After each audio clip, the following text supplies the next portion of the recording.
Hello, everyone. Good evening and welcome to the Town of Monroe Planning and Zoning Commission regular meeting for the May the 21st, 2026 at 7:02 p.m. I'm Mike O'Reilly, the chairman. If you'll please stand and join me in the Pledge of Allegiance. I pledge allegiance to the flag of the United States of America and to the republic for which it stands, one nation, under God, indivisible, with liberty and justice for all. Okay, thank you all. Full roll, starting on my right. Dominic Smerglino, alternate commissioner. Dominic Benicia, alternate commissioner. Ryan Condon, commissioner. Robert Westland, Commissioner.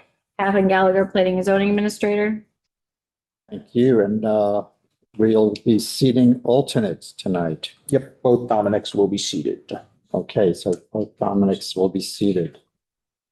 Do you want to? Yeah, I'd like to make a motion to add the review of an extension for the record subdivision map for property located 1536 and 1564 Monroe Turnpike to the agenda for discussion. Second. All right. All those in favor, say aye. Aye. Any opposed? Motion passes. We'll add that to the agenda at the end. Who was the second? Mike. At the end. Okay, well, so next we'll go to general public participation. This is the slide where anybody from the public that would like to address the commission on anything that is not on the agenda tonight. This will be the time to ask questions or whatever, bring us aware of any issues that is not on the agenda tonight. So if any members of the public here tonight would like to address the commission, please raise their hand. We have people online. Anybody online that would like to address the commission in general public participation? While we wait for them, I have one clarification question because I know there are some people on tonight that are going to ask. 125 Garter Road is on under Planning and Zoning Matters for their extension. They do have their owner's representative here that is going to present. If someone from the public wants to speak on that, even though it's not a public hearing, will you allow them to speak? Yes. Now during public participation. No, I'm asking later. Yes. We'll do a spot for public during that. Yes. Okay, so as people are trying to figure out if they should say something during public participation or wait to say something there, On the agenda, so. or to sit through this whole meeting, they want to know they have the opportunity to actually speak later. I just wanted to make sure that they knew if they were going to be able to speak or not. Sure. Okay, so if anybody does want to speak about 125 Garter Street, you will be able to speak at that agenda item under Planning and Zoning Matters. All right, I don't see anybody here interested in public participation at this moment. Then we'll move on to public hearings. First public hearing, SCP 2026-01, file 1673, 508 Monroe Turnpike. And we have, this is a continuation of hearing. For the applicant, go ahead.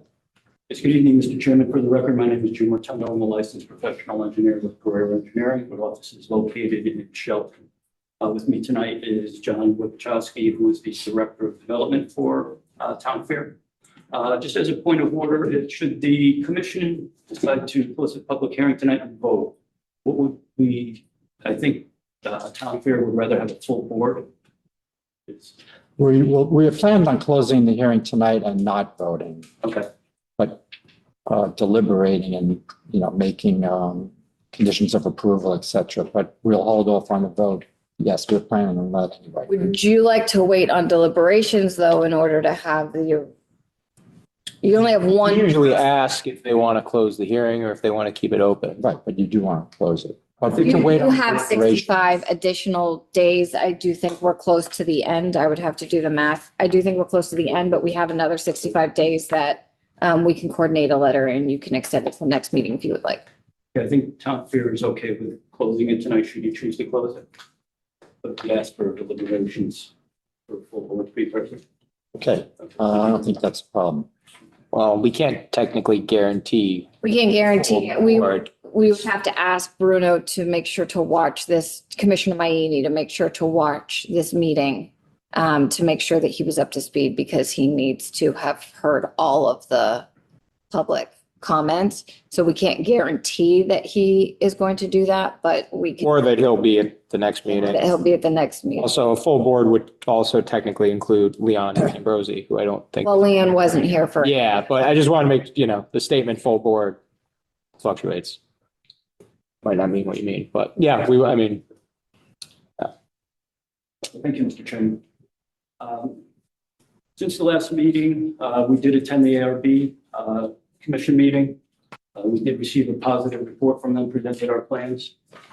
There are also two comments in the revised PZA memo we'd like to clarify and fully respond to. The first of those is the deliveries to the store. They will be on a daily basis.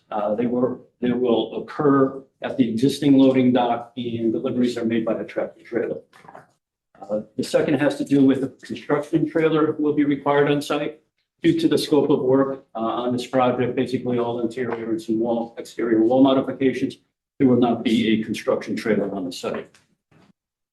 We also prepared additional information in request to comments from the commission.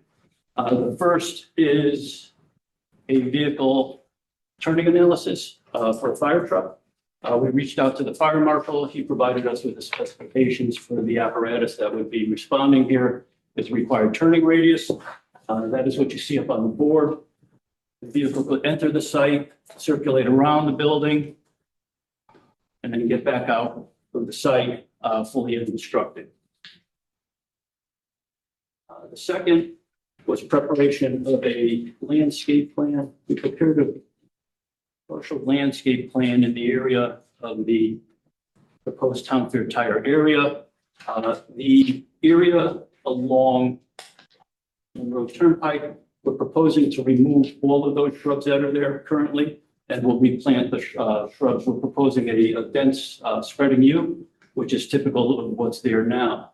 Along Cross Hill Road, this stand of shrubs is in better condition. So what we're proposing there is to just do selective removal and replacement in that area. There was also a comment from the Conservation Commission about planting some native vegetation to the rear to keep litter and debris and so forth from getting into the Beardsley Brook to the rear. Along the back, this back driveway, there's a pretty healthy stand of arborvitaes. Comes along the back of the driveway. This is the area where we have our sedimentation basin. It comes along the back of that sedimentation basin. I reviewed that area. I really don't think there's an opportunity to provide additional vegetation back there. There's just not room. However, I think with the vegetation that's there, it will achieve what the Conservation Commission had requested. We also emailed Aquarium Water to further address their concerns. We sent them the revised plans as well as an explanation of what is actually going on here, the services they offer, that there will be no oils or other automotive fluids stored on site, as well as an explanation of the stormwater management system on the site to relieve or to talk about how sediments and oils will be removed prior to any stormwater discharging down towards the Beardsley Brook. I think those were the last items we had to address. Be happy to answer any questions. Any response from the Aquarium? We did not receive any response. We'll start questions on my right. Can you bring up the elevation of the front of the building, what it may look like? Yeah. So, I'm sorry, just for one clarification, they provided you guys two different schemes, a Right. gray version and we're going to call it flower pot red, which is their version of the red, which is a deeper kind of brick red. The Architectural Review Board did say that their preference would be the red scheme. it's disturbing. Advisory. Well, my question was about the signage on the building. If this goes through, I'm wondering if you consider doing a more subtle approach to your signage. With the way it is now, Town Fair Tire spelled out in illuminated, pretty large letters. That's about 25 feet across on one side, 25 feet on the other. So you're talking about 50 feet of red illuminated signage, that just seems like a little overkill. What I would suggest is a wooden sign with lamps, dark sky compliant, a little bit more subtle. That's just a request if this goes through. John Wachowski for Town Fair Tire. I've done that in the past, and there's also something called a backlit letter, where it sort of like glows. It's not bright, red, so you could definitely do something like that. It does have to be so large, though. That's our, that's our, Town Fair Tire, we can't abbreviate it to TFT. I mean, 50 feet of lit up letter in the middle of that's a nice little part of town. It's just not going to look right. I mean, that's just one person's opinion, but Look, look into, I don't know if those are 3-foot letters up there. Usually designed 3-foot letters. Go down to 24-inch letters, which brings it closer to this. okay. Also, those are some pretty large windows. I'm wondering about your interior lighting when you're closed. Just a night light. Nothing very bright. Because we can't really regulate interior lights, but we had a situation where very bright lights shining out. And again, it doesn't look very nice. Well, thank you. I have a question on the door. Is that a solid door? Or does it have light? That's glass, Glass? the full glass, just to mimic a storefront. So, What do you have in front of kind of specifically the glass, but kind of the rest of the building for parking spots? Do you have pillars or anything to prevent somebody from crashing into the side of the building? It's happened recently in town a couple times, so. There's a curb, 7-inch curb, that's act as a doorstop in the other tunnel. I don't think we need dollars. We are calling for curb stops. Okay, all right, so a little light. On the building, yeah. Okay. Yeah, just, keep that in mind, that's happened, but no other questions. Can you just clarify the construction trailer? What was the deal with that? Can somebody do that, I think, building?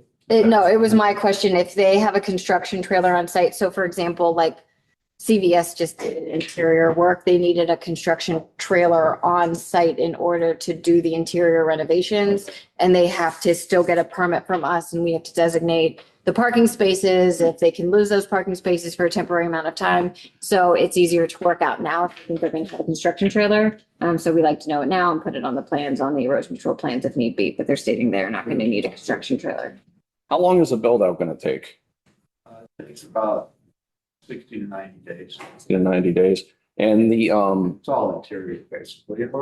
We gotta clean up the outside. There's some rotted clapboards, there's some deterioration. Yep. Repair. we're talking about the sign, what is it? Does that sign stay on all night or what times it go off? It'll go off when we close. There's usually an ordinance off like 10 o'clock. And I'm just thinking, I can appreciate what Dominic was saying. I just don't know if changing the size of the actual font will look disproportionate up there. That's the only thing, if it'll look like it's, lost, you know what I mean? That's a word I like to use. It's proportionate. Yeah, it does look proportionate. I understand that it's, it's visible, but it also is going to help drive business. So that's all I have. And staff? Before I go to my items, can we talk about, do you guys have a preference to the red or gray? I think the red works for their branding and I like to be business friendly. So, and it doesn't look bad to me. Yeah, I like the gray. Like the gray? Yeah. Less Gray. intrusive, quieter. I like the red. Dominic? The gray seems better to me. It's more subdued. You guys make the final decision. ARB advisory. Are we allowed to determine? They're the color? proposing two different options. So we can Yeah. choose from. Yeah. No, they're proposing it and yeah. Good question. So do we have an ordinance that the lighted signs are turned off? I don't know. I don't think we do. Off the top of my head. You I could make it a condition. don't Right, think we do. on the conditions. That would make me feel a lot better. Yeah. Do you have a time? He had offered 8:10. Closing time. When they close, Just closing time. Closing time's a good idea.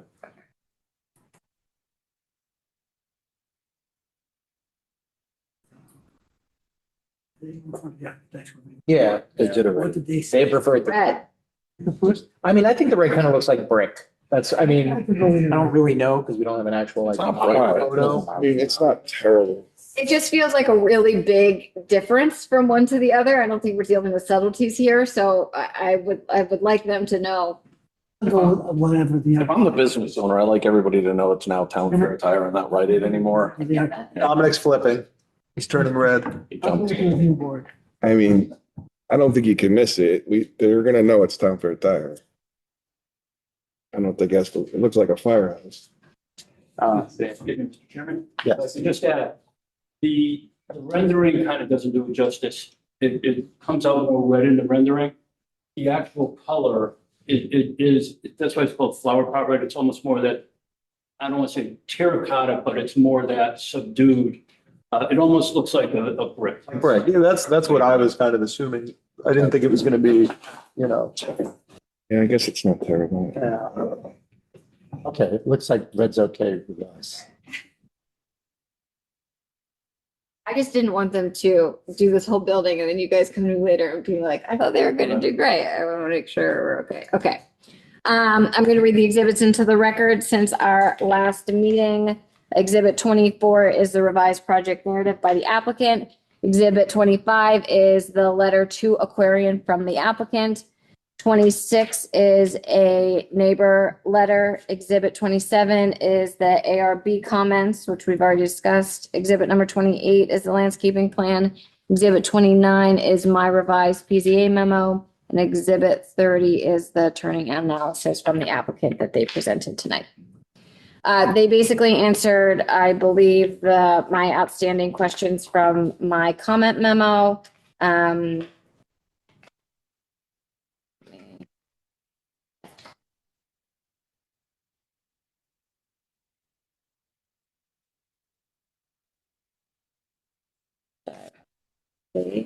But basically my outstanding comments, I believe, Health Department has signed off on it. I don't believe the town engineer had any outstanding comments on it. It's really, again, just a reminder, this is a special exception permit, and it's any conditions you guys want, or, analysis of whether you feel like it's appropriate for the neighborhood and things of that nature, please take into consideration as you go through. The special exception permit does have standards related to it, so I implore you to look at those before we, make that decision. Okay, thank you. Then we go to the public at this point.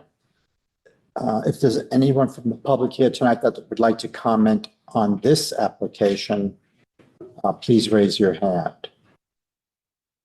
If there's anyone, I have to see someone in the back. Please make your comments to the commission, not to the applicant. It's really just a question. It's Joanne seat at 20 Montauk Drive. Did I hear that correctly, that you didn't get a second response from Aquarian Yes. modifications? I would like to see what they had to say. Well, when they don't respond, they typically refer back to the original response.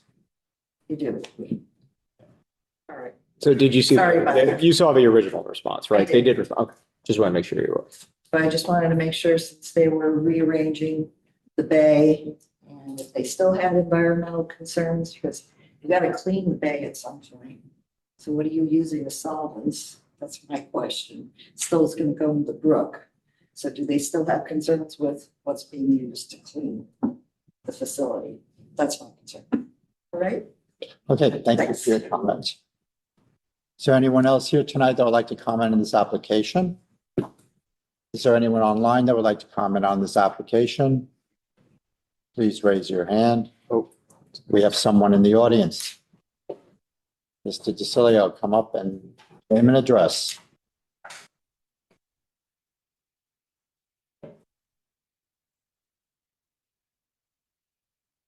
Good evening. My name is David DeCilio. I live at 6020 Main Street, Stratford, Connecticut. My wife and I are the owners of this property at 508-518 Monroe Turnpike, commonly known as the former Rite Aid. Back in the 1990s, before purchasing this property, I met a gentleman who represented Mobil Oil Corporation, and he was looking at the property for a gas station C-store.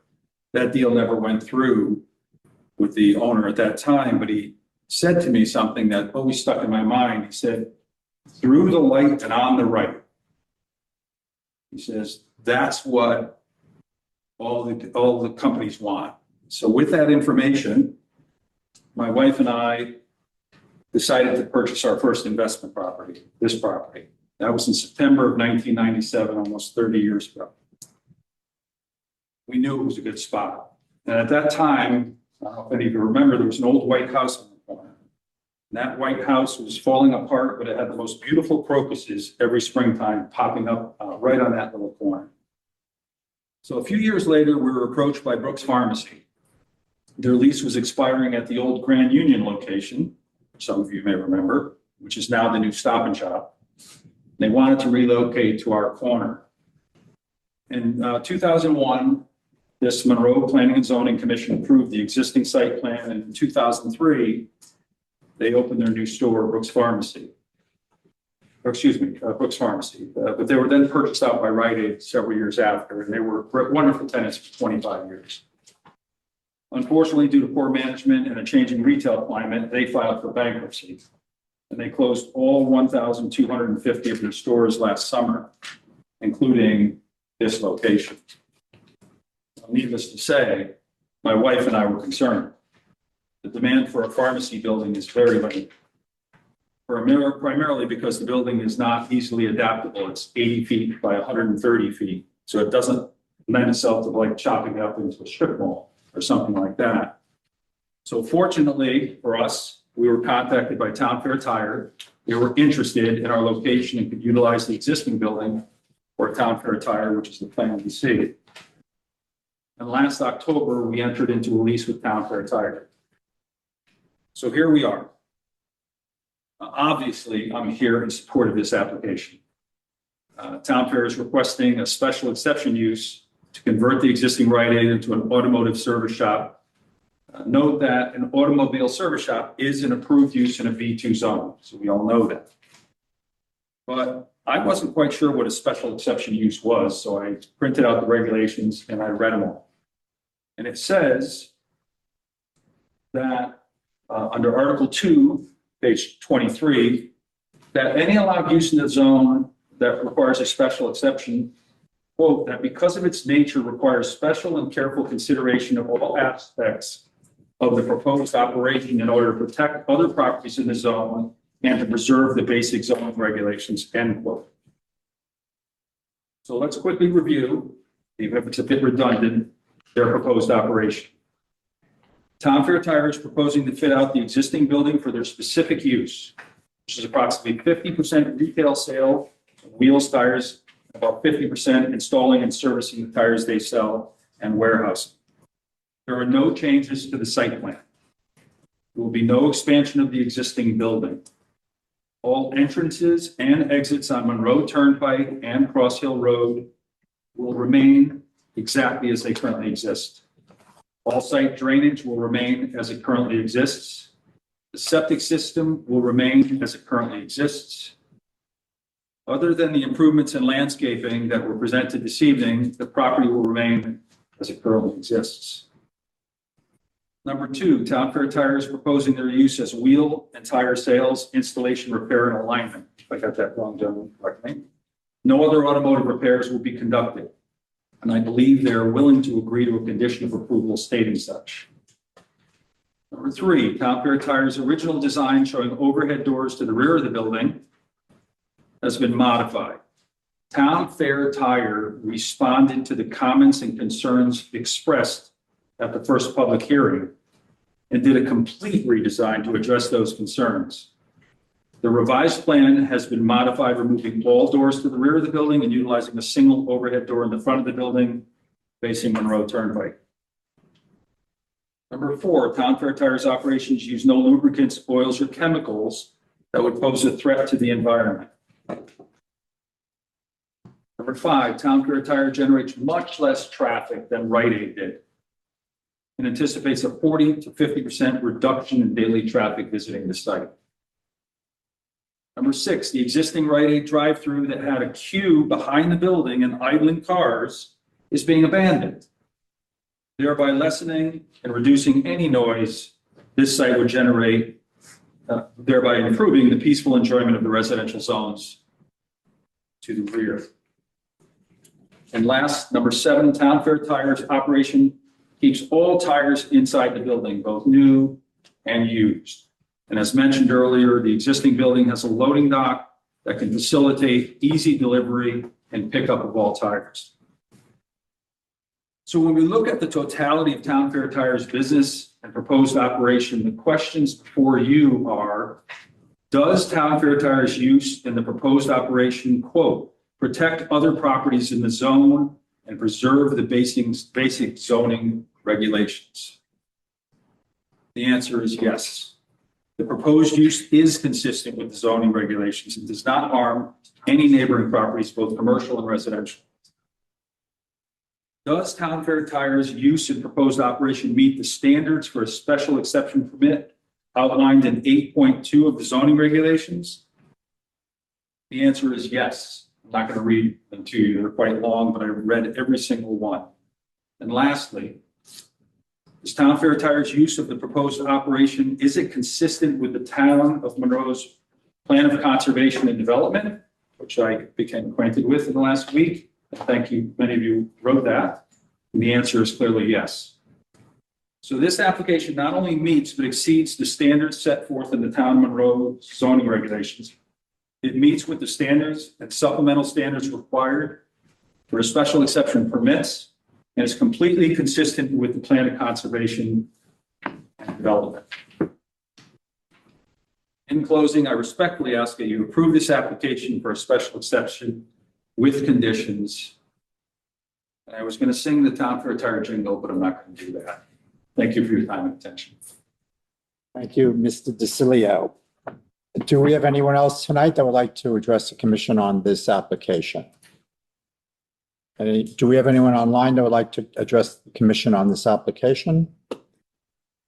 Seeing none, do the commissioners have any further questions of the applicant?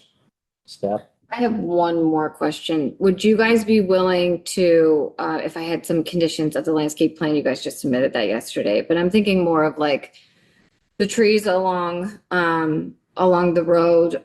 I looked at the historic photos of them and they are supposed to be kind of this columnar shape that looks like they just haven't been pruned in a long time and things like that. If we could, prune some of those things and clean some of that stuff up, would you guys be willing to do that?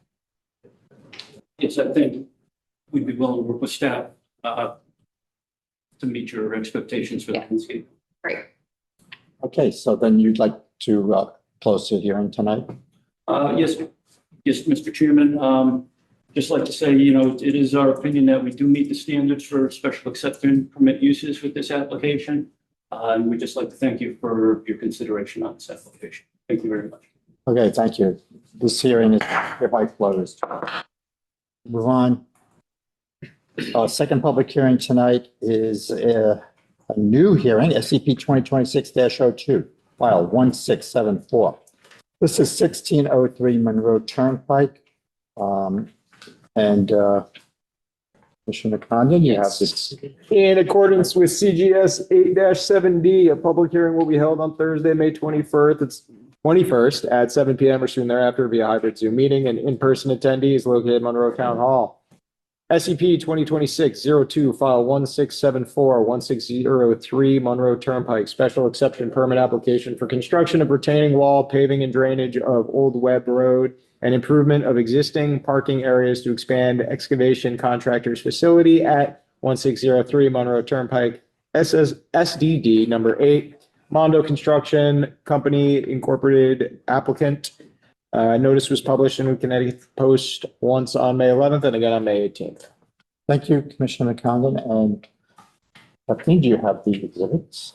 Exhibit number 1 is the application and plan set by the applicant. Exhibit number 2 is staff's regional planning referral notice. Exhibit number 3 is Metro Cog's response. Exhibit number 4 is the health department comments. Exhibit number 5 is the Conservation Commission comments. Exhibit number 6 is the Planning and Zoning Administrator comments by myself. Exhibit number 7 is the revised plans by the applicant. Exhibit number 8 is the revised Planning and Zoning memo from myself. And exhibit number 9 is Metro West Cog's response letter.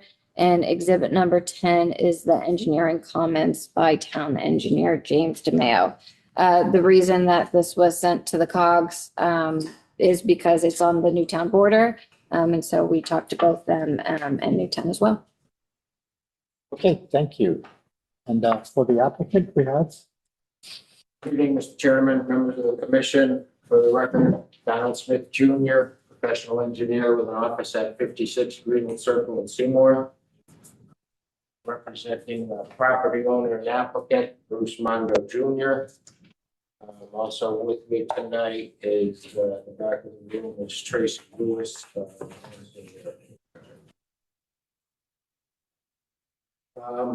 We're here tonight to present a special permit application in the Special Development District number 8 for 1603 Monroe Turnpike, which is within the Main Street Design District and the underlying B2 zone. On the screen is a colored site plan of the site. It's at the top of the page in the upper right corner, the Route 34. To the right-hand side of the page is Monroe Turnpike or 111.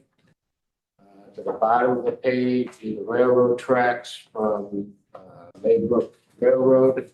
They're on the bottom of the back page. And the site that is colored in is the current property of Mondo Contract and Mondo Excavation. The site is bordered by Halfway River, which forms the property line between Monroe and Newtown. And there is also an unnamed tributary to the Halfway River that comes from further up on Route 111, comes under the former Stevenson property and under the railroad, and then discharges onto our property before getting down to Halfway River. The SDD number 8 was approved by this commission back in September of 2025. That identifies the district, establishes regulations and guidelines that will serve to govern the future development and use of this property. The SDD will provide a development opportunity that will fulfill a need in both the community and the area for the existing businesses currently located on the site, with Monroe roots dating back to 1941. In addition to getting the SDD approved last September, the applicant has taken a number of steps prior to getting here. They have petitioned for and effected the discontinuation of Old Webb Road that runs through the property here to the basically bisects the property. We had acquired a small parcel of land from the adjoining property owner, the Wileys, down here at the outlet of the storm drain and the unnamed tributary. We had applied for and received a letter of map amendment from FEMA in January of last year that corrected discrepancies in the flood mapping of the parcel. There's quite a bit of relief from, let's say, the top of the parcel here, which would be about elevation 174 down to the halfway river. That's probably about elevation 120. So you've got about a 50-foot drop in elevation across the property, which leads to some challenges certainly to develop the property. The property previously consisted of two parcels, 1603, which is the lower half of the Monroe's establishment, which includes the two buildings, and then 1615, which was the northerly section. It was all in the same ownership, so the properties have been merged. We had applied to Eversource Energy for a permit to effect the changes that are within the Eversource easement. And a good portion of this northerly property is encumbered by the Eversource easement. This line going across the page here represents the north side of the high transmission towers. You can see over here on the right-hand side, there's a couple of small circles that are the actual towers.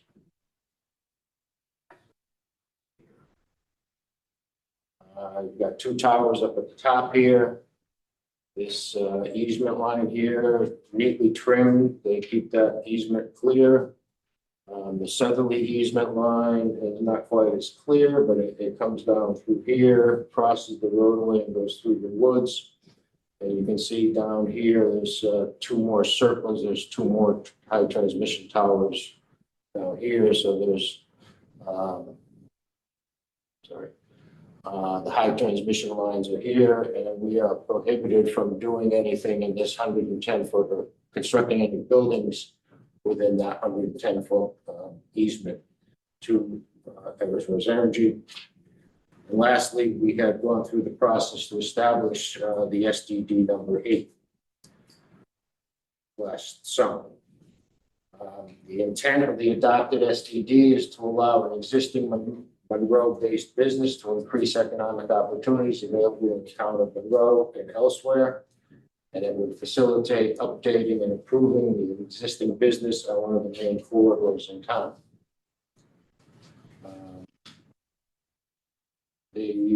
As we had gone through the SDD, we had talked about the plan of conservation and development. The proposed amendment and creation of the SDD is in compliance with the plan of conservation and development, basically chapter 2, entitled economic development.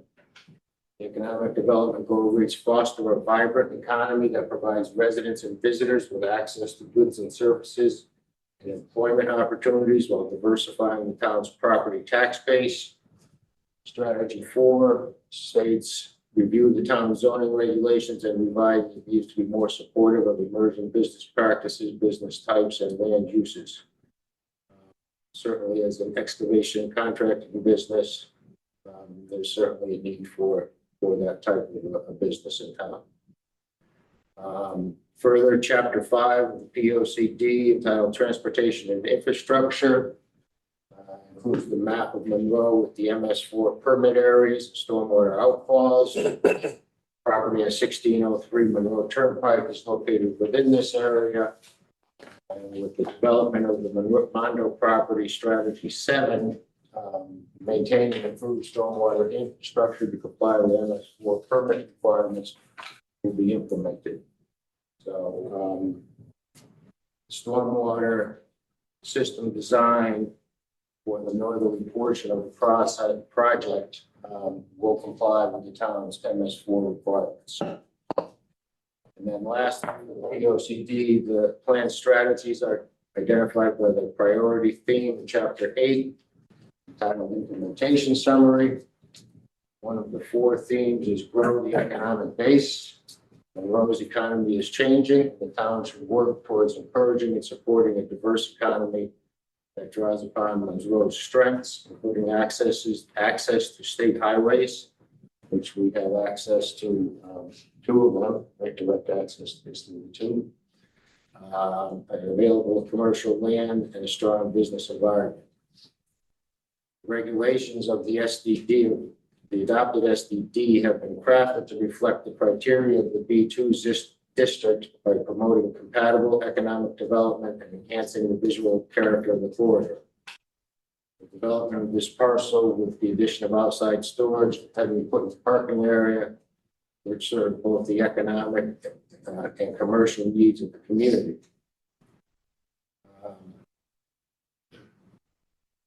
Okay, it's like the subject property, the entire parcel contains 4.7 acres, 4.76 acres. It has two buildings, these rose-colored, coral-colored buildings here on the bottom that date back to 1987 and 1988, both of which are associated with the excavation company Monroe Construction Company, Inc., and Monroe Septic and Drainage. We have a single curb cut onto Route 111 that will not be changing as part of the project.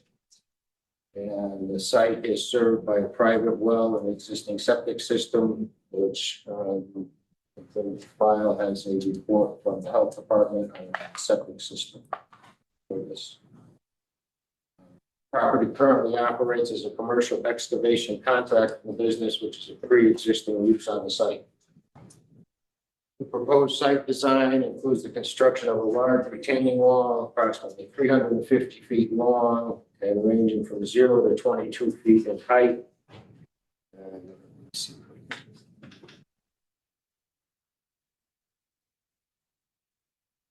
So that retaining wall would start over here, and that's at the northeast corner, parallels Route 34.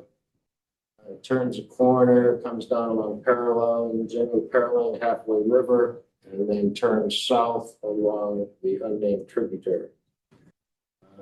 Additionally, there is a retaining wall on the easterly edge of the property that's about a 6-foot high retaining wall that is cut into this slope on the uphill side, whereas the retaining wall down next to the river is a filled retaining wall. So the wall's going up and then we are filling behind the wall. Okay. We are widening and improving Old Webb Road. We're widening it out to 24 feet and paving it in this section that's got the dark coloring to it. We're widening that out and be improving it with some storm drainage. And the bottom section here where it's still brown is the main gravel portion of the roadway. That portion of the Old Webb Road in general provides access to the Wiley property. Here's their driveway back to the Wileys. Okay. They have rights to pass and utilize Old Webb Road. They're aware of that. The general note on the drawing related to that. Two existing buildings are going to remain, no new buildings. And the site has been designed to accommodate the turning movement of a WD-50 tractor trailer truck, which would be a long flatbed type of a vehicle used for transporting construction equipment. But they would be able to come down the Webb Road, turn here into the storage area, follow this pathway all the way around the storage area, and then come back out into Old Webb Road. So they can use that to shuffle equipment, move equipment around into and out of storage. As you can imagine, it's extremely difficult to get that kind of a truck to operate in the existing portion of their facility.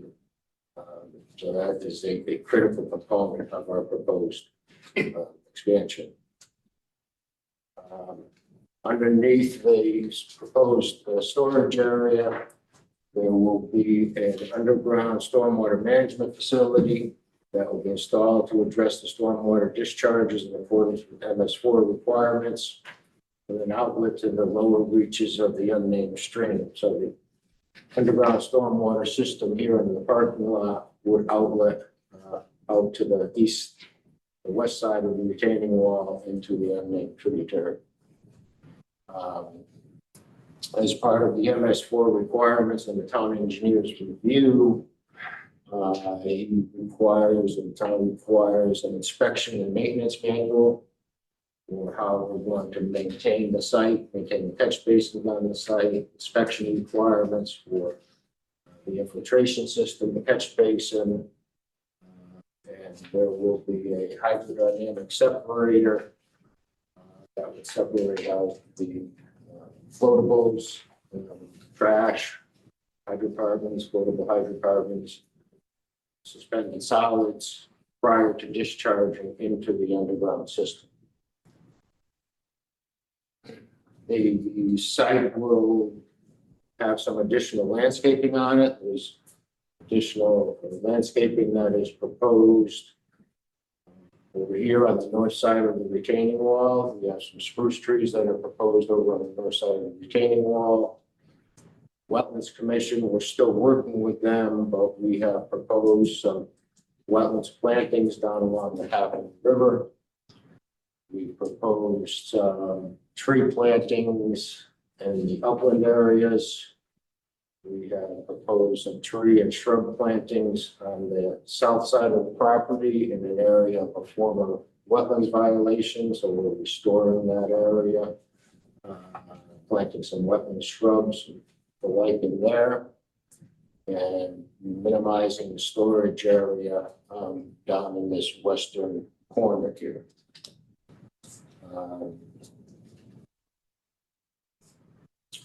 The site will be, in the landscaping down here will be to address some of the prior clearing concerns where there was some clearing up to the property line and in some cases over the property line. We'll be restoring some of that vegetation. You know, Kathleen had asked for a copy of the Harvard Plantings report, and I can bring that up, and I will bring that up to show you some of what we are proposing. We've developed detailed site development plans, drainage calcs, planting plans, and that will address the outstanding zoning and wetlands violations. And we're currently in front of the Inland Wetlands Commission seeking their approval. With regards to compliance with the special exception general standards, paragraph A, the location, size, and use and nature of the operations and the traffic involved.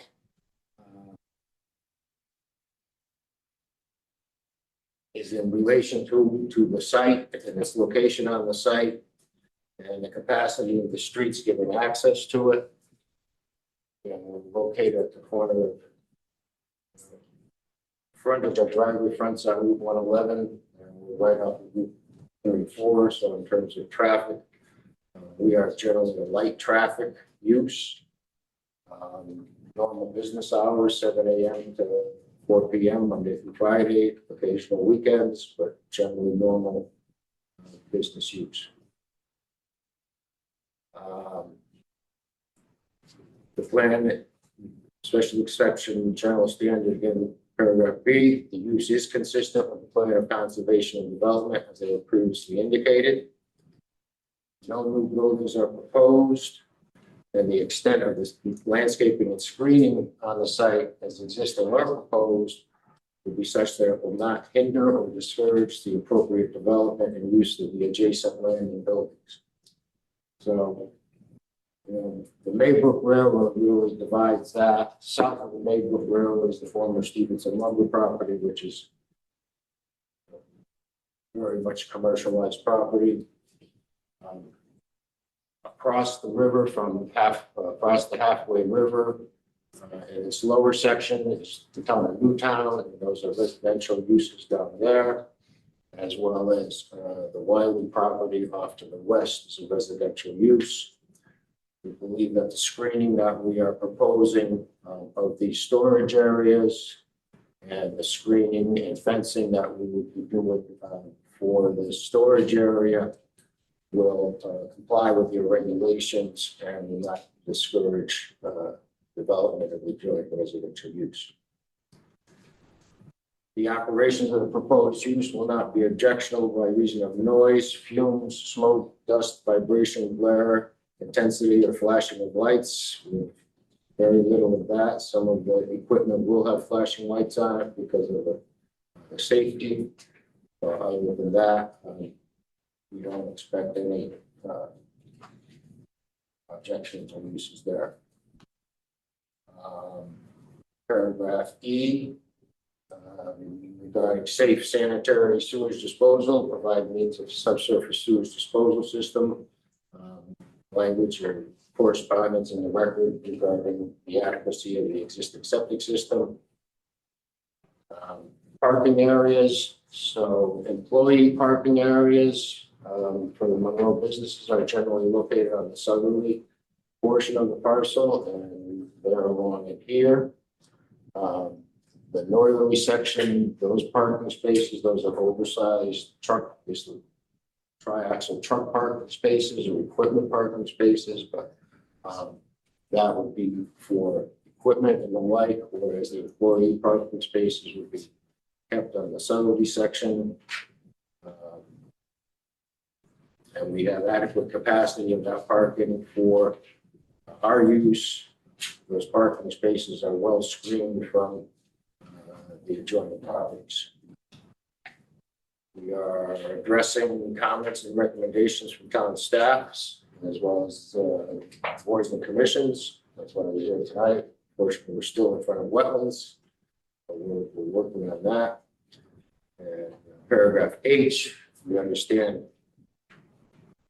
that the approvals of all other government agencies, commissions, and boards will need to be secured by the applicant, as evidenced by certifications of such agencies, commissions, and board prior to commencing work on the proposed facility. So we're aware we need other permits before we can start, not just you, but so we will provide all of that information to staff as we gather those additional approvals.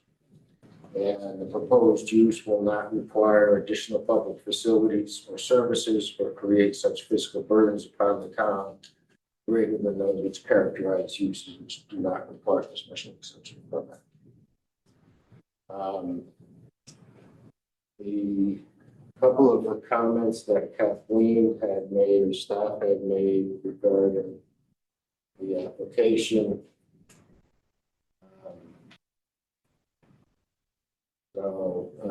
Starting all the way to this westerly storage area, stored materials and equipment in that area would include basically road plates, shoring equipment, trench boxes, excavation buckets, PVC pipes, septic tank risers, etc.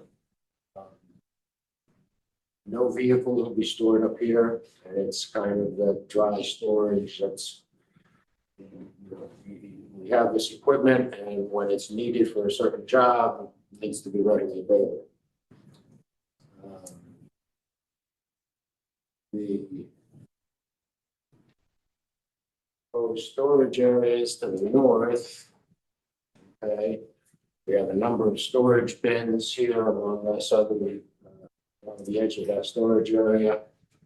The earth material storage bin would contain concrete and dirt, basically raw materials if you're coming back from a job. It would also include materials like concrete sand, pipe bedding, 3/4 inch stone, processed aggregate, topsoil, landscape mulch, different earth materials that are used by the Monroes in their day-to-day business. The bins will not contain any road salt or de-icing materials. That was a question from the town engineer.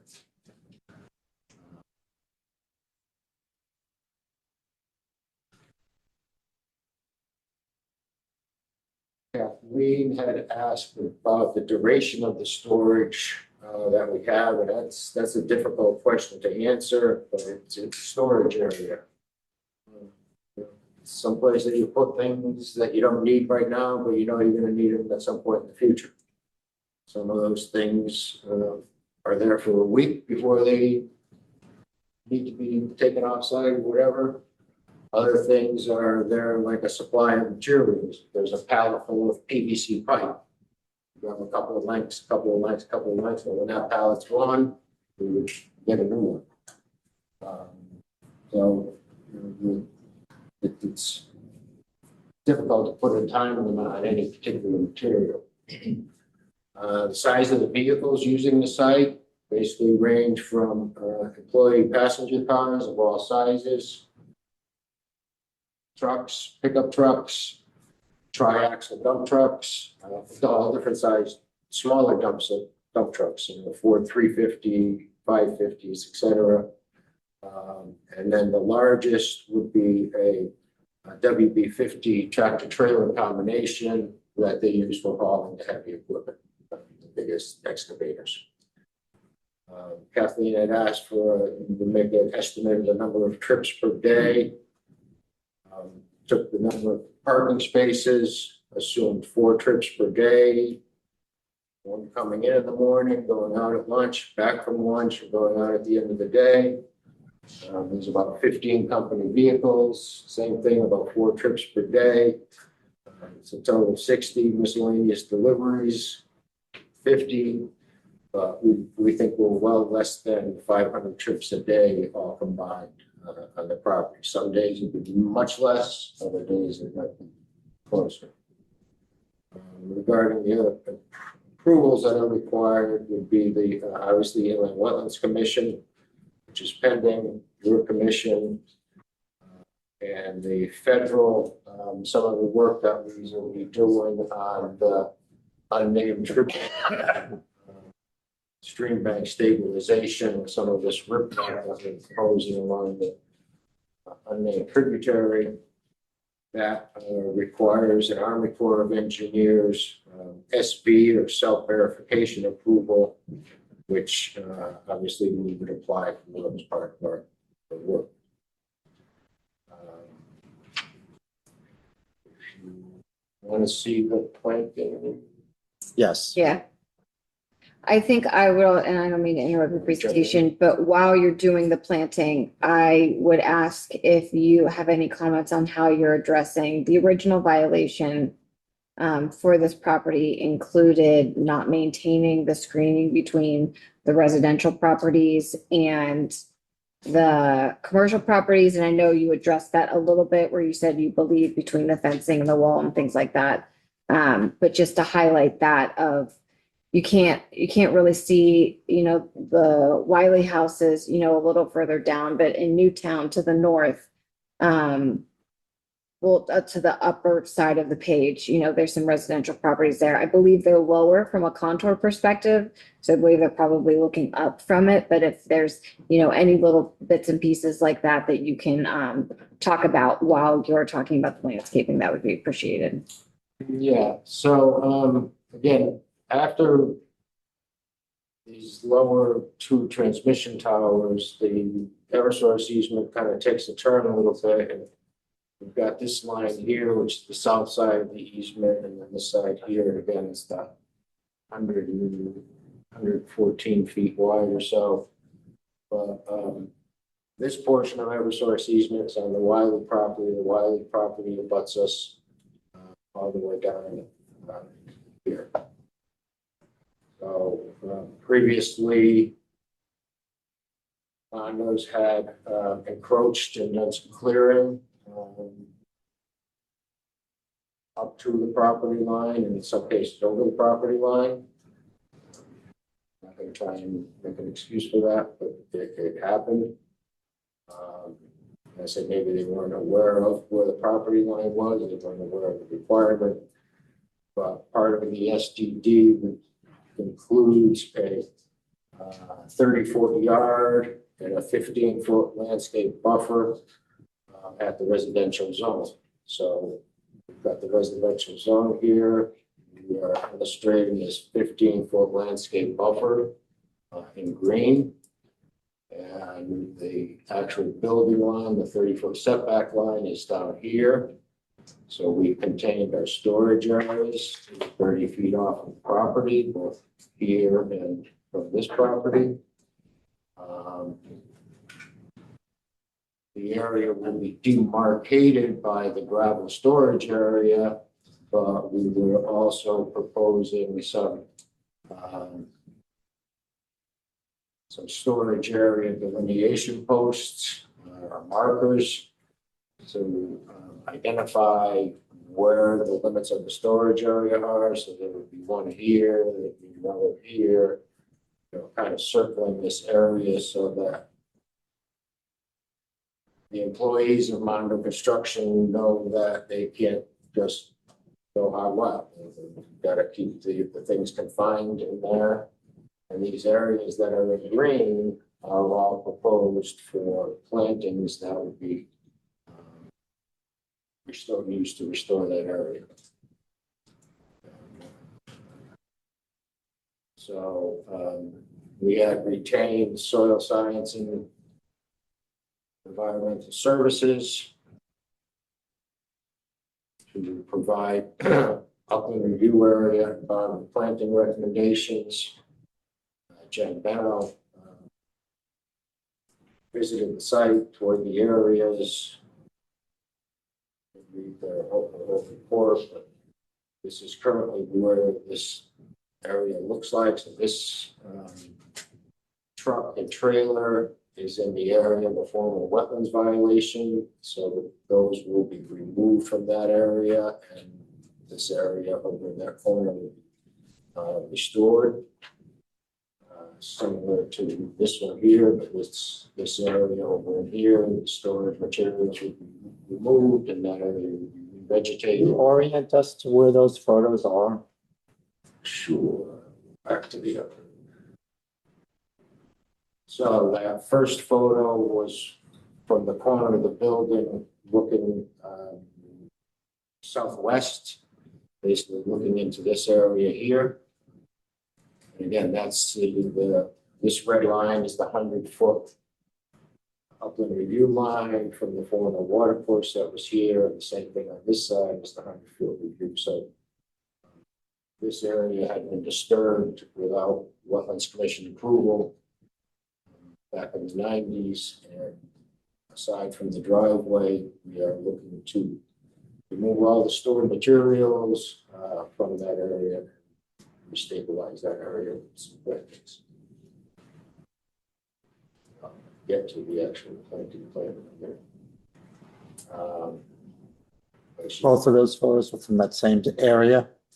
Both of those photos were from the same Yes, area? yes, I'm sorry. One was from, the first one was from looking southwest from over here, and the other photo was from this way, looking southeast, looking at that same area. Just go back there. Okay, so this first one here is basically looking from the corner of the building up into the woods, looking to the southwest. And then this one more at the west, looking to the southeast. The red here is the back building that's there. So all of this stored material is within that upland review area that's going to be.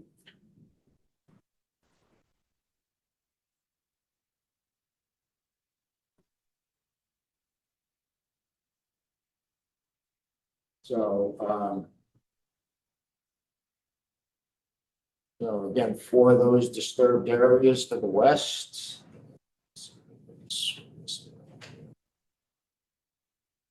right, so that's basically aligned the same way on the colored plan. The wires are here to the north, but this whole edge that had been previously disturbed is proposed for tree plantings and shrub plantings along that area.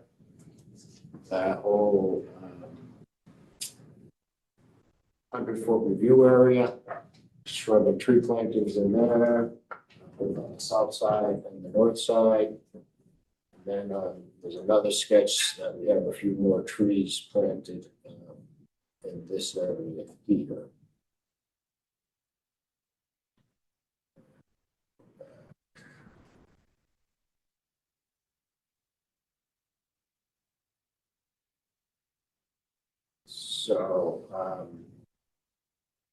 So for, say, for the areas along the property boundaries, which is the Wiley property,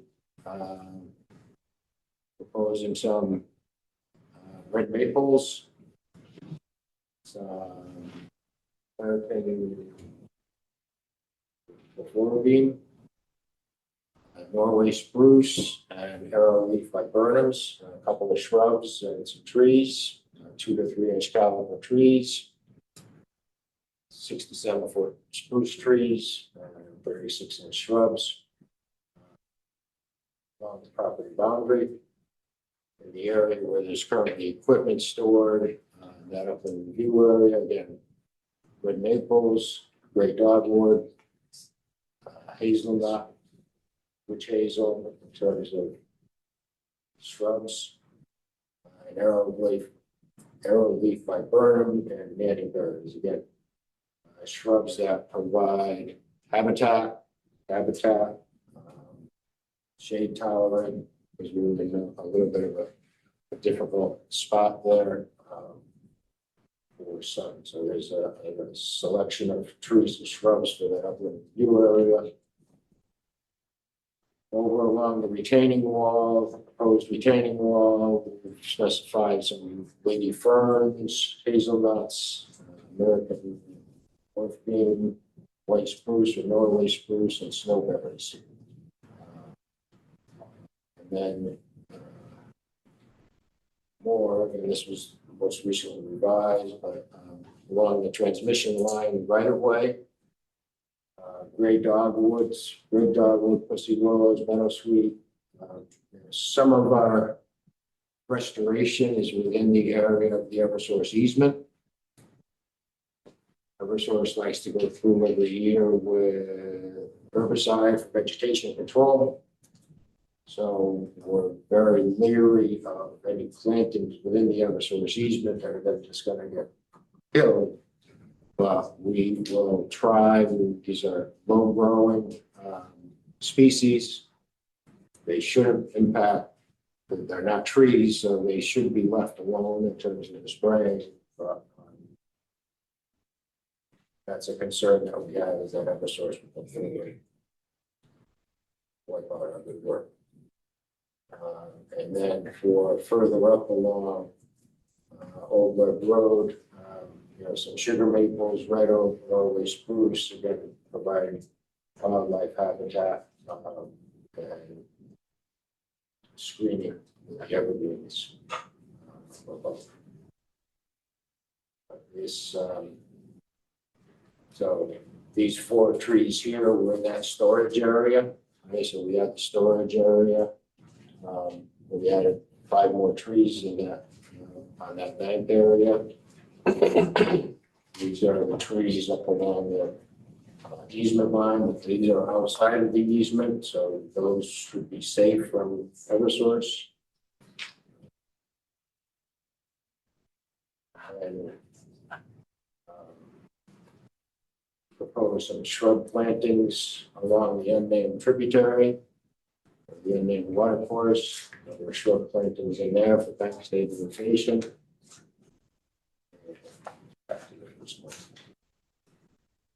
As well as plants along the base of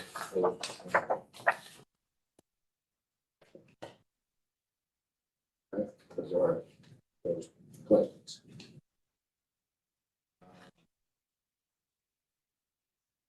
The letter from the referral from the Conservation Commission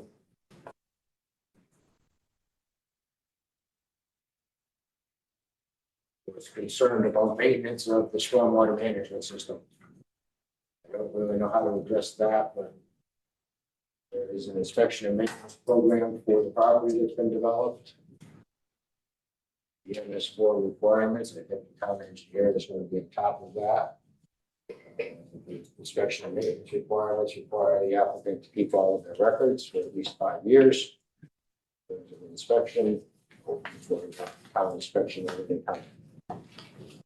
So we think that the stormwater management area will be a benefit to the area.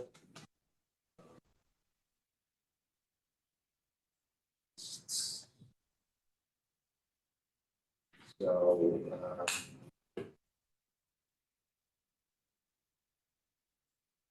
one of the two sheets that you did get as part of this for tonight, but this is under the, under that north storage area. These are underground galleys. This first one would be a storm scepter, again, the hydrodynamic separator. Catch basins, standard catch basins with deep sumps and hooded outlets. It goes into the hydrodynamic separator, which has been sized to handle the water quality flow from the site. The storage area is sized so that the impervious area, the runoff from the first 1.3 inches of rain, will be kept on site and infiltrated into the ground. We have good soils here, so we can use that and get some infiltration. So post-development peak discharge is equal to or less than existing for all storms, starting with the 1-inch storm through the 100-year storm, which is pretty standard requirement. So we think we have a good plan here for the use of this property. Again, as part of this here, just zoom it up a little bit here.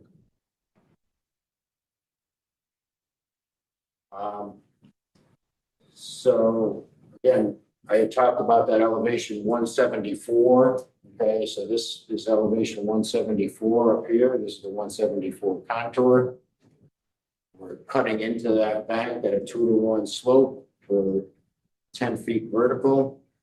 And then there is a 6-foot high retaining wall here, 6-foot drop down. Okay, so that this pad is now all at elevation basically 152, or from 152 to 150. Existing ground down on the outside of this wall here is around elevation 132.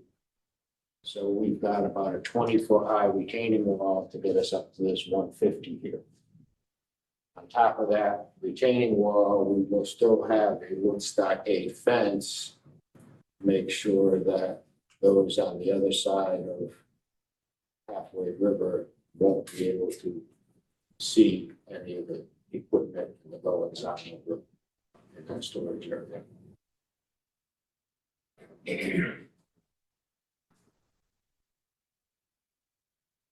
And I believe those houses that you were just talking about, I believe those sit lower.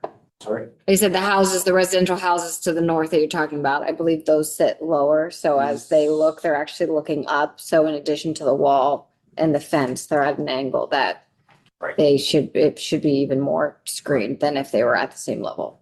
So with being at this lower elevation, looking to the 20-foot high wall with another 5-foot fence on it, they won't be able to see anything that's even behind the fence. That might be the excavator, the triaxle dump truck that's sticking up. That should provide very good coverage for that. We can go to questions from the commissioners next. Want to start, Dominic? No questions for me. I have a couple of questions. Sir, The easement from Eversource, are you complying with what they require? yes, And in that area, you're not parking or storing anything?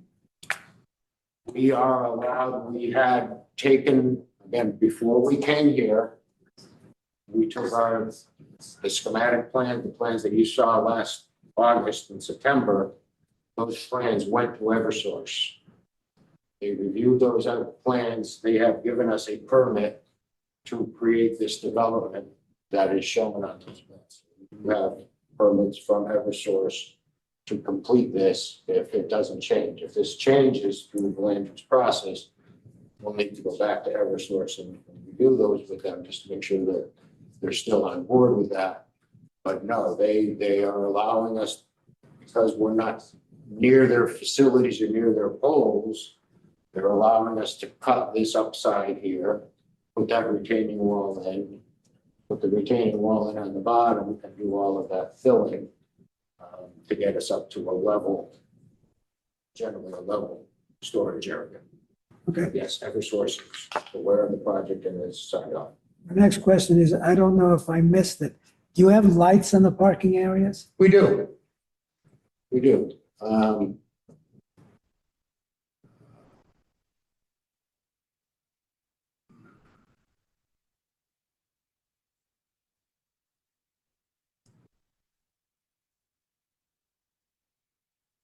So in an effort to save some trees, I know we didn't give you a full set of drawings for tonight because we're still working with what was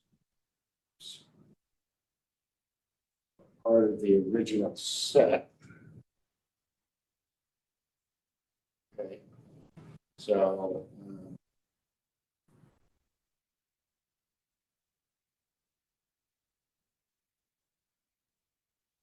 so we do have a lighting plan.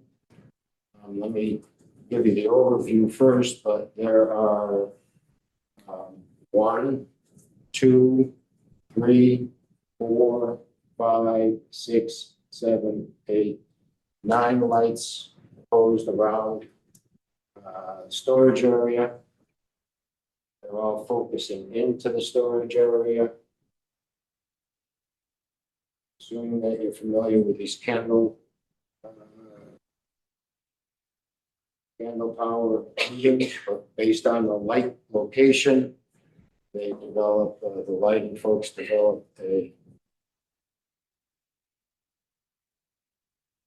pattern from each fixture. And this shows, light levels of 2.3 foot candles, 1.9 foot candles. Here is the retaining wall. Once we go beyond the retaining wall, we're 0.5, 0.2, 0.1, 0.1, 0.1. We go up this way, the same thing.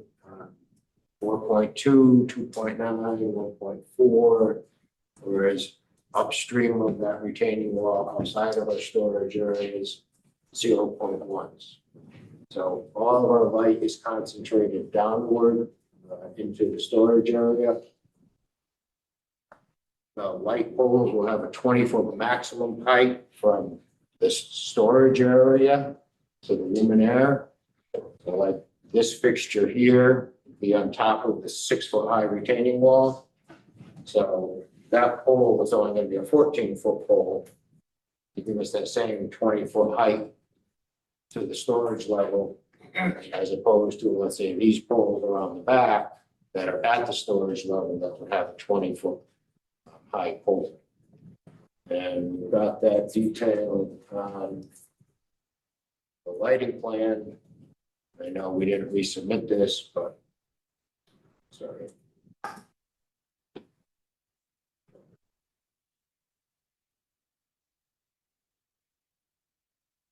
So here we're showing the light pole from the parking area here, right, would be 19.6 above grade parking area. And then if it's located 19.6 above grade, the light poles will be on a 42-inch high concrete foundation sticking out of the ground. One other question. You have lights on the entrance? On the entrance, you have lighting? At the entrance? Not really.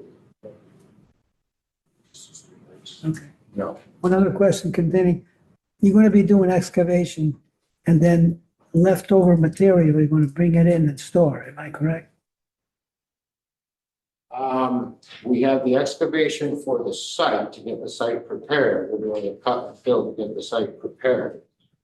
But then once the site is prepared, yes, the Mondos are in the excavation business. They go out, they will do a job, generate a truckload of fill, they'll bring it back to the site, sort it, separate it, and then dispose of it where it needs to be disposed of. Any contaminated material coming back? From the owner, no. How do we know that?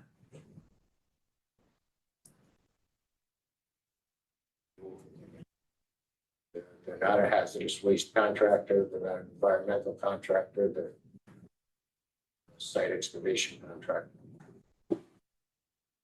But there might be times where you're doing excavation, there might be contaminated material.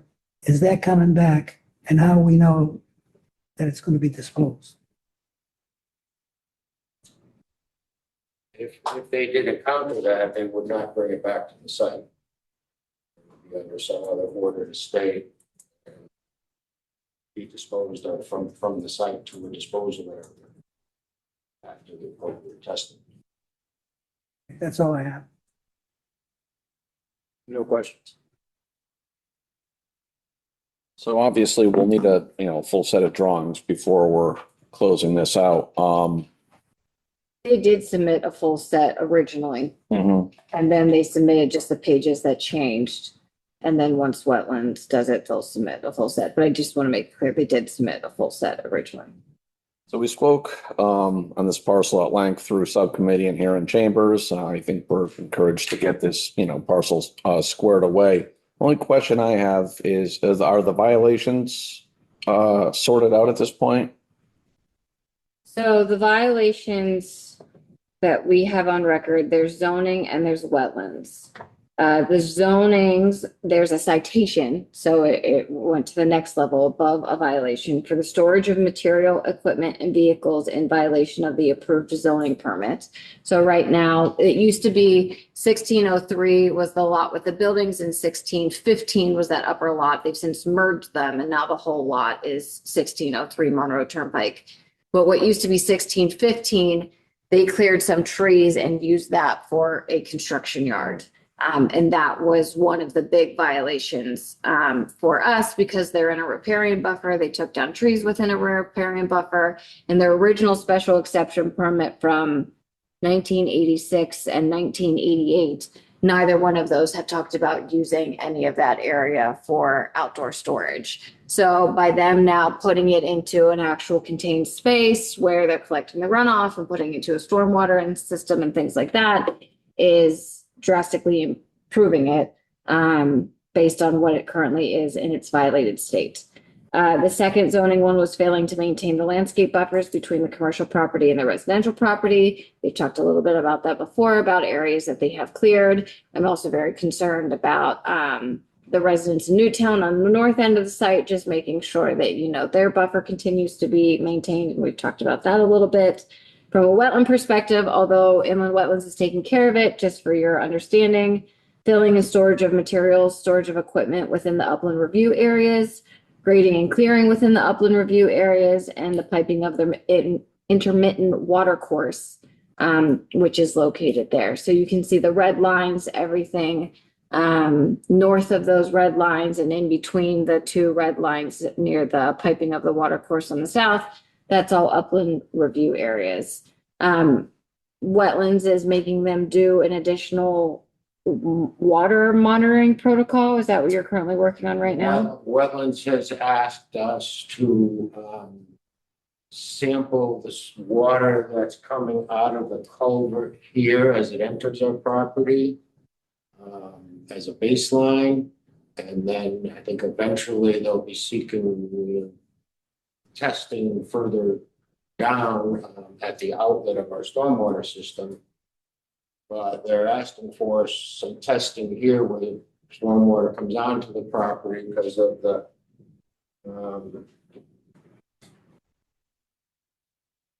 say the unique color of that water course and the stream bed. Got a couple of pictures from our wetland assessment that was done. But that water course has got a very bright orange color to it. So here you can see it coming out of the pipe. This is coming out of the pipe onto our property. You can see the rust stain or the orange stain in the pipe itself. You can see some orange coloring here in the water in this photo. And then in this other photo here, as you look downstream, you can see that there's this very bright orange color. And it seems to come and it seems to go. Some days we go and it's very bright. We were on site earlier this spring with the wetlands officer and town engineer. The water course was pretty clear. And then more recently, we went out with some of the wetlands members and it was like very orange. So there's something up. Next door is acres and acres of impervious, but we're not sure, but they've asked us to look into getting some water testing to see if we can identify what the issue is with that water and establish obviously some baseline conditions for the future. That's coming from under Stevenson, right? It comes from under Stevenson, but it starts further up 111, basically at the old Anodic. Oh. Right, so it starts on that side of 111, it comes down, comes underneath 111, goes down by, is that Back Road? Old Zor Road. And then it goes into a pipe there at the southerly end of the Stevenson property. And then all of the impervious from Stevenson property adds into it, and then that's what's discharging on this one that we got here. So to go back to answer your question, are they remediating it? Yes. Are they also taking down more trees? Yes. In the riparian buffer. So they're remediating it, but they're not putting it back to what it was originally. They are remediating and doing some improvements such as stormwater management and things like that, but in order to utilize it in the way they're utilizing it as part of the violation. So part of the landscaping plan that they submitted, part of that it was to do what they could to enhance the riparian buffer. And I do believe that maybe wetlands had them curve. I think we originally saw that corner of the wall as more of a point. I believe you guys curved it based on what wetlands had asked you if there was any way to bring any part of it in closer to keep that riparian buffer intact. I will tell you that West Cog has said that the 100-foot off a stream of the riparian buffer is very important. There's a trout population, in that river. So, that's the only kind of gray area of are the violations being rectified is do we believe that they're mitigating enough of that riparian buffer in order to address, whatever they had cleared cut utilizing in the past? And are we making sure that any of their mitigation measures is making sure there's no further impact to the stream? And I do believe wetlands is also, looking at as well with the monitoring protocol that, Mr. Smith just went through and also just taking a look at the way that the, landscaping is interacting with the perimeter of the site. So when this is all said and done, the violations are going to be gone. Yes, and there's citations. So they have accrued fees over a time period. So they will still have to go back to the citation hearing officer in order to rectify those. But I believe we've preliminarily talked about some of it. And, my recommendation is I would much rather have them spend the money on doing a really good plan and invasive species and extra plantings and all of that stuff as compared to trying to monetarily get value from them for the citation. So there's definitely going to be, a balance to that. So once it's approved, it's not like it's wiped out. They have to take that approval, understand what mitigation measures they've done, and we have to take that back to the citation hearing officer. And that's going to take some time after the approval. Yeah, but not much. She's really good. We can usually schedule a meeting pretty quickly. All the remediation has basically already been done. It's just really what's her opinion at the end of the day of what monetary value she feels is appropriate, because it was a 2018 violation. That's it for me. Another large part of the mitigation, which I really don't have shown on here, but we have retained an invasive plant management expert. There was invasive species that were introduced down in this lower area, whether it was by Eversource or Mondo's. There's a large grouping of invasives down here. And then there's invasives, kind of all over the site. There's a little bit here along Webb Road. There's some up in this upper corner. There's some in this storage area. So there is an IPMS, invasive plant management strategy. Basically, it's a 3-year program where we have an expert in invasive plants come in, cut, treat, observe, go back, repeat, observe, repeat again if necessary. There is that whole report. I can furnish that if you want a copy of it for your record. But there's, licensed with DEP because of the water course, and certainly significant concerns with, those chemicals around the water course and just those chemicals in general. So it's a highly regulated activity, let's say. But it is something that Wetlands is looking for with like a 3-year follow-up. We're fighting an uphill battle, but we're willing to do our part. But there's invasives on our property, but then right next door and further up the right of way, there are none. So we're going to do our part to try and control them the best we can. But Okay. The storage bins on the upper portion, how are they delineated? Mafia blocks or what do you? there will be a retaining wall along the backside again, because this Webb Road is higher than the storage area. But yes, they would be mafia block blocks. Is that paved up there? The area under the storage blocks is under the storage bins is paved. The rest of the site is this is supposed to be a shaded color. So it'll be gravel. So it'll be pervious surface. It'll all be pervious up there. Okay. How much are you going to be importing fill or? No, it is.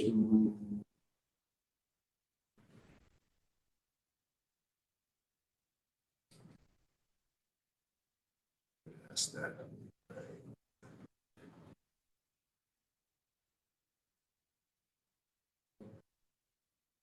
So the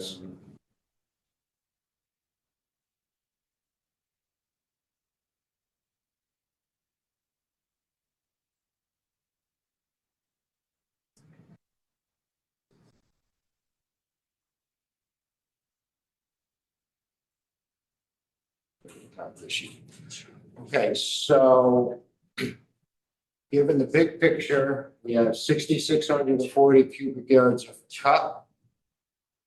The fill package requires 6,800 cubic yards of fill, leaving us about 160 cubic yards short, right?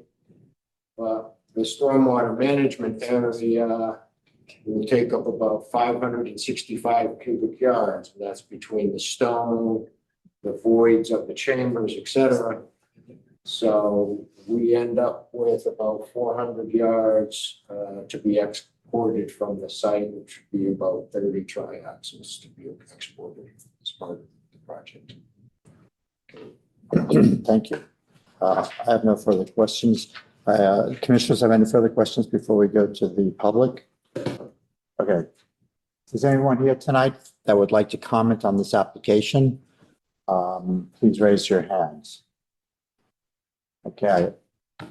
Come up to the microphone. Please state your name and address. Please address the commission, us, with any comments or questions, not the applicant.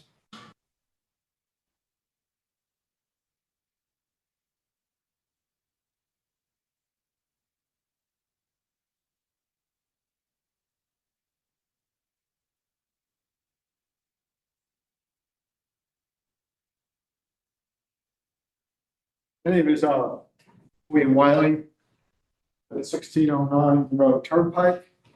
And watching this going along and kind of figuring out what's going on. The only thing that we have right now, and we still have, is I'll just make another comment again, is that we are concerned about the way the pavement, the proposed drop paving is going to come down the driveway almost 11%. And then it just sort of like ends and it flattens out here.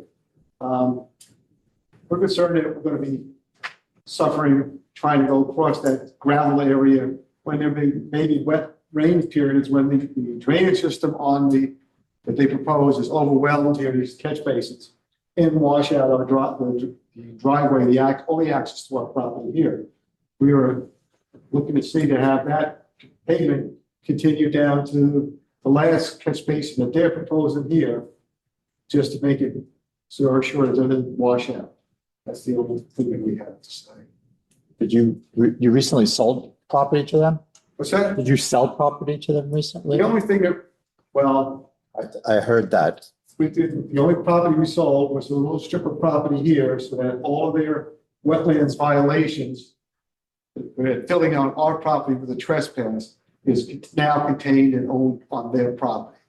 That's the only land that we sold. There's a little strip of land here and here that was sold, but not sold. That was part of the agreement, of the legal agreement with the lawsuit. So, Okay, thank you.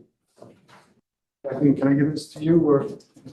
Is there anyone else here tonight who would like to address the commission on this application? Please raise your hand. And is there anyone online that would like to address the commission on this application? If so, please press the raise my hand button. There's one person that has their hand raised. I am going to press the allow to talk. You have to accept that. Beautiful. Okay, name and address, please, for the record. Yes, it's Geraldine Wiley, 1609 Monroe Turnpike. Can you hear me okay? Yes, we can hear you. Yes. Okay, great, thanks. My concern is when they are doing the construction, has there been any provisions made for not blocking our access? That is the only way in to our home is on the Old Webb Road section. So that's my question, my concern. And part of that would be how long ahead will they notify us when they are going to be doing something there so we can plan our life around not being able to get in and out for any number of hours. Okay, is that all? That's it. All right, well, thank you very much for your comments. Thank you. Anyone else online would like to comment on this application? Hearing none, then we'll go back to the applicant. I don't know if you'd like to address those questions. Yes, we've heard the comment from Mr. Wiley at the wetlands meeting. We're doing that with Monroe, so we'll make a decision on that and come back. But as it is right now,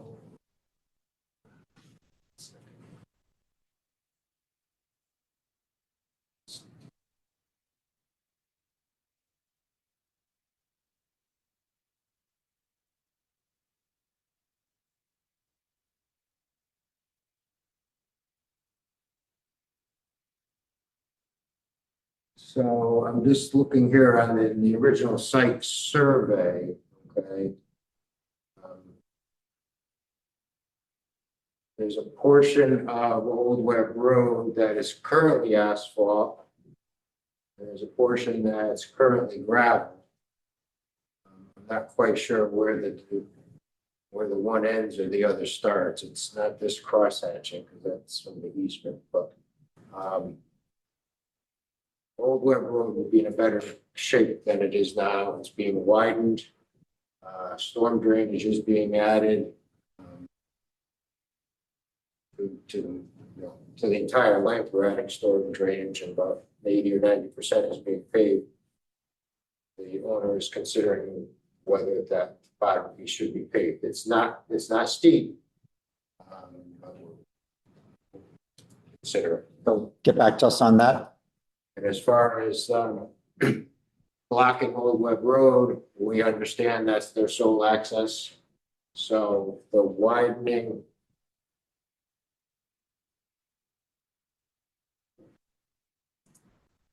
So, right now, this is the stone wall that's, basically Old Web Road is 12, 16 feet wide. So it's going to be widened out to 24 feet. All that widening will happen on the north. So that area would be widened out first and give some additional room. So that when we go and put the storm drainage up the side here, there'll still be room to get by. So we will certainly keep the Wildies in the loop of our construction schedule. The storm drainage work here will be a couple of days within the Old Web Road, and then widening it out again. They'd be able to pass. They'll always have access, It will, as well as EMS and emergency services. yes. And then, is it 11% grade? Yes. Yeah. Is there issues now with water in the gravel area? There's no catch basins now. There is a riprap drainage swale on the south side. You can see the call out here. But there is a riprap swale on the south side that takes some of the runoff off of the road, takes some of the runoff coming down the bank. But there is no other storm drainage there. I don't know how badly that gets rutted out. I've seen it pretty rutted out after. It did, that big storm, it got washed out right through there. I recall when we toured, I think, we saw I mean, it. that big storm from August. Yes. Yeah. Of course, big storm. Everything's gonna be rutted out after that storm. Yes, sir.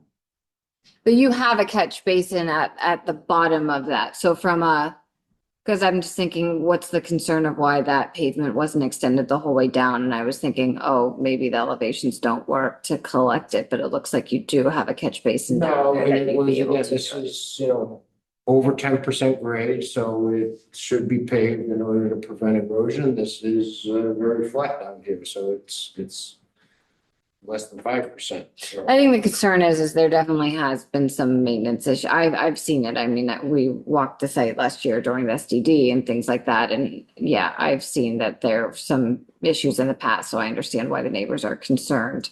And pavement would be the best way to ensure to them that, they're not going to deal with some of those erosion issues that they deal with now. Yeah, and I would add the fact that that's really the only complaint that we've heard from the neighbors. I would like to see it paved. I won't speak for everyone else, but How many feet of additional pavement would it be?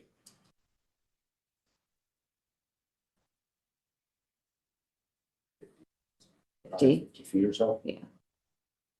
Is wetlands gonna have an issue with the pavement and the water course that close? In my opinion, I don't think they should, because the reason we're paving it is to try to stop erosion. yeah, you're getting to So if the, the concern is erosion of that gravel, I don't want that gravel to go in that stream either. So yes, I understand that now we're creating, hot asphalt and it's going to go off faster and things like that. But I think when we're talking about 50 feet, yes, I understand why gravel is better in a wetland area, but if we're doing it to stop a current erosion issue, I also think there's benefits to that.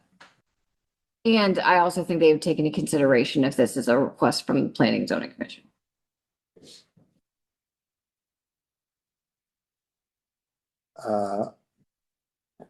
Any other questions from the public? Any other questions from the commissioners? And from staff?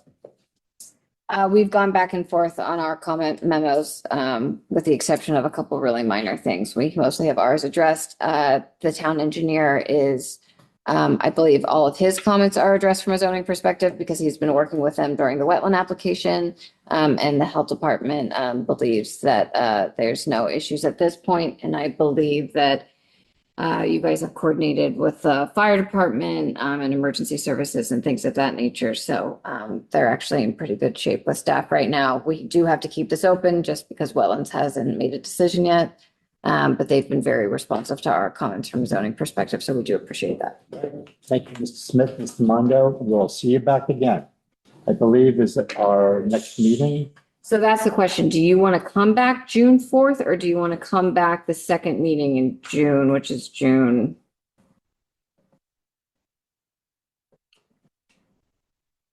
Sorry, I'm getting the calendar.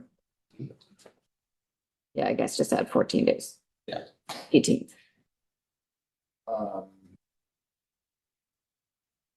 Because you asked for the 30-day extension for wetlands. We'll be seeing the wetlands next week. So You'll be seeing wetlands next that way week, we'll be going into wetlands. but there's also a chance, depending on how that goes, that they could ask you to go to the next meeting in June, which would be the 10th. So the question is, We're definitely, next weekend, wetlands, we're definitely just passing that in, we're not. you're asking them to close the public hearing? No, definitely not, Not at the next meeting. definitely not. Right, so I don't think, so the question is, do you want to present again on the 4th with the understanding that there was really only very minor comments on this end, or we'll continue it to June 18th? Right, I don't even know if we're not going back to wetlands would be the 20th, Wetlands would be the 27th of this month, so next week, and then the 24th. and then the 10th. There's a wetlands meeting on the 10th. Huh? There's a wetlands meeting on the 10th. Right, June 10th. Yeah, And then one after that would be June 24th. correct. If you, I don't, or do you think you're going to go to the 24th?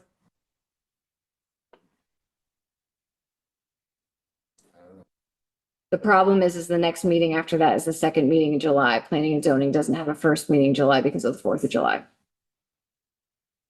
You want to go with the 18th then? It's up to you.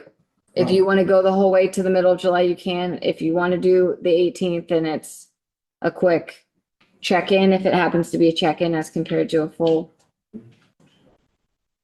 July. July. Okay, so let me. So it would be again, July.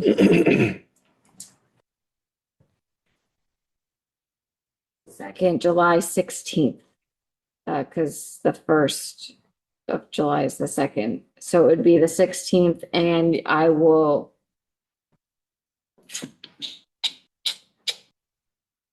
I got the opinion from the attorney about. I got an opinion from our attorney about if we could extend your wetlands past the 65 days, and he had said yes and thanked you for the letter. He hasn't given me an opinion on planning and zoning. I think he was hoping planning and zoning would still be able to meet that 35 days. If we go to July, we're outside of the 35. Right, but you can't do anything until we finish it. But, I agree. that's, I don't know if you technically need the extension because it's. We're gonna keep it on the agenda. This is for anybody that's here. We're gonna keep it on the agenda and of what date it's gonna be continued to. So if that somehow changes one way or the other, it will be on there. But for the moment, we're gonna say July, July 16th at 7 o'clock. July 16th at 7 o'clock. Okay, thank you very much. Thank you. And next public hearing is ZCA 2026-R2. This is 550 Main Street. This is a zone boundary change, and this will be opened tonight. In accordance with CGS 8-7D, a public hearing will be held on Thursday, May 21st at 7 PM or soon thereafter via hybrid Zoom meeting and in-person attendees at Monroe Town Hall.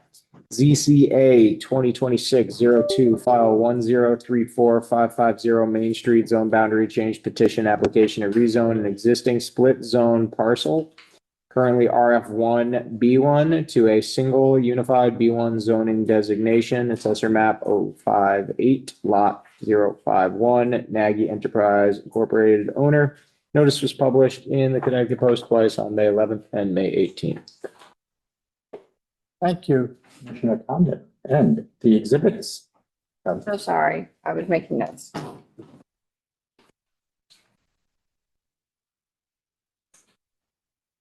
Exhibit 1 is the application and plan set from the applicant. Exhibit number 2 is the certificate of mailings. Exhibit number 3 is the Aquarian and DPH letter receipts. Exhibit number 4 is the Conservation and Water Resource Commission comments. Exhibit number 5 is the impact analysis from a neighbor. Exhibit number 6 is a neighbor letter with renderings, which they sent it to me digitally today, and then I have physical copies for you to review, but I will pass those out when they come up to give their presentation.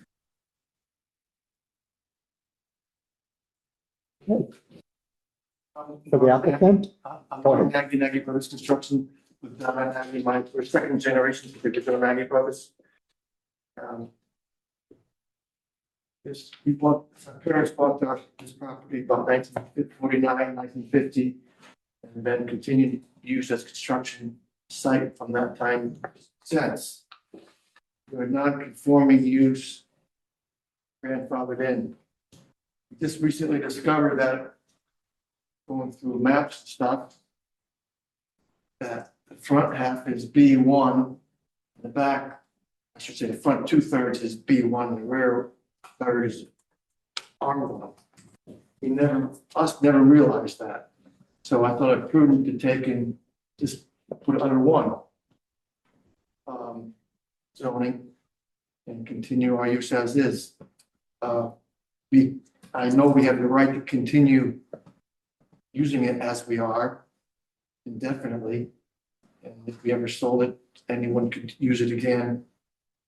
It's the exact same use. Our request is pretty clear on the application. I don't see more, unless you have questions to ask from me or Don and my cousin. Yeah, we'll ask you questions.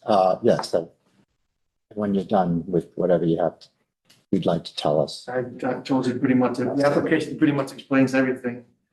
I think it's just to clear up the property, what it is presently to, under one use. So when was the zoning map produced?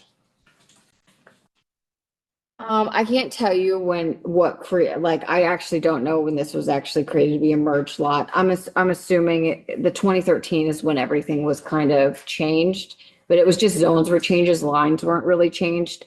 And I can try to join the meeting. I'm hard when we can't point to things. The lot is split. So the front 2/3 is the B1, the back third is an RF1. I do believe that a neighbor is here tonight that's going to go into this in more depth and actually has some really good exhibits for you. So maybe I do just do that right now. But there's a driveway on the back half that feeds 14 Verna Road.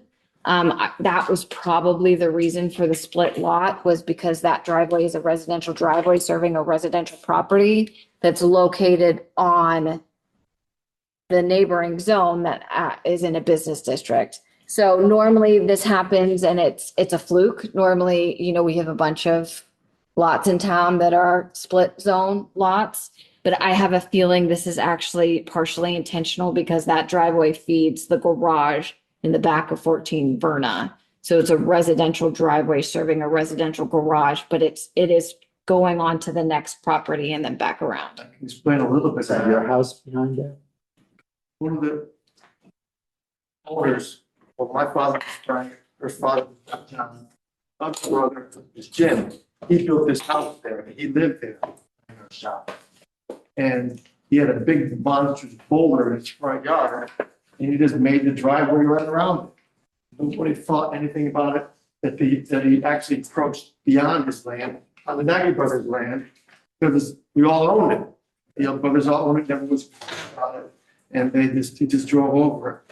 And nobody cared or said anything about it. Otherwise, this big monstrous rock is half big as this room, would have to be drilled and blasted, and it was kind of decorative, so he just left. but it left about 8 feet from the rock to the property line. So it's really not wide enough. We had thought maybe we'd just grant a right of way around it. So they can, an easement around it, grant to my cousin, other cousin who owns that house still. Jim's daughter owns that house now. She inherited it. She owns that house. But currently there is no access easement, correct? Correct. We had briefly talked about this, that because it was within the family, as they had explained, nobody actually legally created an access easement to go from one to the other. So it was kind of a handshake, okay, but that would be something that really should be put into place, especially if there's a consideration to change the zone. Both just to protect everybody, to make sure that that person still has access to the property. There is a second driveway on that lot to the main house, but you can't access the garage in the back. Okay. All right, let's start on the left. So for starters, how big is this lot we're talking about? I can GIS. try. With the two, 2/3 is on the B1. 2.43, He's gonna pull up the, 48 acres. 2.48. Maybe an acre is on the back, the RF1. It's Probably shy of an acre. about, we never really measured it out exactly. It's Um, just about an acre, I believe.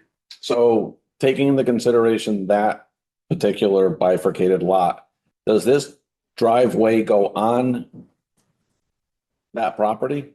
It will go on the back part of it, yes. If you, And you're willing to give a right of way to that? Our intention is to do an easement. Yep. Once we figure zoning, we would write or have our attorney prepare an easement that would grant Patty and Aggie access down that driveway and easily be able to turn into her garage as well as back up and come out. Yeah, and it makes, it's all there. We just have to grant the easement. it makes sense, but take Nagy out of the equation and we bring in the next group of people, you know what I mean, that aren't family or they don't have a relationship. It has to be drawn up correctly, correct? Documented. We knew, as Norman mentioned, this was something probably a year and a half ago. Everyone thought that our commercial zone went right up to the property line, our back property line, which is 14 Vernon, Patty's sideline. And then one day I was looking at the GIS and I was looking at the different zones. And then I realized that, Oh, there it is. go back to the other one. Then I realized that Chris is number 11 Vernon, Chris and Tiffany are there, 11 Vernon. Then you can see right up in the corner there, that little triangle, that's the back property line of Monroe Diner. And it seems as if, that zone goes straight, it's like somebody just went a straight line without realizing that, oh, there's the property. Taking it back to the one you were at. Okay, Patty's Garage. That yellow line is about in the middle of Patty's driveway. The entrance. Yeah, so the property line goes right about in the middle. This looks like that retaining wall, if I'm not mistaken. That's a big rock. Her property, see, that doesn't seem 100% right. GIS is approximate. You could throw it 5 feet in either direction. I wouldn't be surprised. The property line is about 8 feet from that rock retaining wall, which obviously a car cannot make it around and get into that garage. So our intention would be to provide her with an easement so they could come in, pull in, back up, and get out. Now, Kathleen, do you see anything wrong, any problems with that? I think the concern, and I don't mean to speak for the neighbors because I know they want to come speak. I think part of their concern is that if this ever got developed for something else, because this is an existing curb cut, this is the driveway that we're talking about. They have it, 14 Verna has an existing driveway up to the house, but you can see the house sits higher. So this is the only access way. This is this rock wall. There's a nail for the property line. So, to go back and this is the nail? Is that what you're saying right now? It'd be in Oh, in the paper, David. Oh, right here. up in about a point of that arrow, and you're right a little bit, it's almost in the center of that apron, at the grass line. Okay. Would it be possible to kind of do a little, I don't know, I'm just throwing this out there, a give back of the land? Yeah, to make this A lot line driveway, division? yeah. Actually on the property line. Yeah, because I think the concerns I have heard from the neighbors that I have talked to is that, well, what if somebody comes in and develops the entire lot and just uses this existing curb cut to get access into the property? Now there's an existing curb cut that's right here where really it should all be coming in and out of Main Street. What's to say that they can't use that if it's now in a business district for the entire business zone? And I absolutely get that concern. Someone could abandon the garage, and block it up and then give this to this property owner and do that way. You can extinguish an easement just between, two property owners if it wasn't actually prompted because of a zoning decision, of some sort. So I think your suggestion of that would maybe resolve some of those concerns because now they have to create a setback from the property line, which is now even further into the property. So not only do you have that buffer of the driveway, now you have another 30-foot buffer, which is required for business properties up against a residential district. So I think it would actually ease some of their concerns of, how much space a new development might come in and really take. I think it's a great solution. I don't know how you feel about it, but We did consider a land swap, bring it over that area to the driveway and just swap it with the rear of the property down by the bottom of the drawing. Just make it an S in there. Mhm. We did consider that. But that was once again, that was when we were thinking our commercial zone went right up to the property line and then we'd be Well, it might. swapping commercial for residential. we may do that too. But, then now this came up that we've got all residential. Yeah. I don't see an issue changing the backside of this to B1. It's not like it's detached from a B1 zone. That would be more of a concern for us. But when it's, part of it, all we're doing is bumping it back a little bit. I don't have an issue with that, but I would like to see that swap you're talking about because that would, that's just a suggestion. It would make it easier for everybody and it would protect the neighbor. It would have to either be an equal swap or 14 Burner would have to increase its acreage because it's in an RF1 zone. So it's non-conforming right now. So we couldn't create a situation where it became less non-conforming. It either has to be equal or more acreage. I have to admit that if you swap it, the chop, she's 0.77 of an acre. So you said, bring it from there to here, and then this would be over here. But now you're hindering, you're taking away her backyard, which once again, for resale, take it out of the front yard, that's. But it's on a slope and it's trees and. People like backyards. Yeah. So why did you want to make it B1 or B2? Business. Be all the same. See, it's right now, it's all construction site. Yes. So just keep it consistent. So if hypothetically they were to say they were going to sell it and someone wants to think about redeveloping it, they are constrained because although these guys are grandfathered, somebody new coming in wanting to use the property for a new use can only use the property within their zone.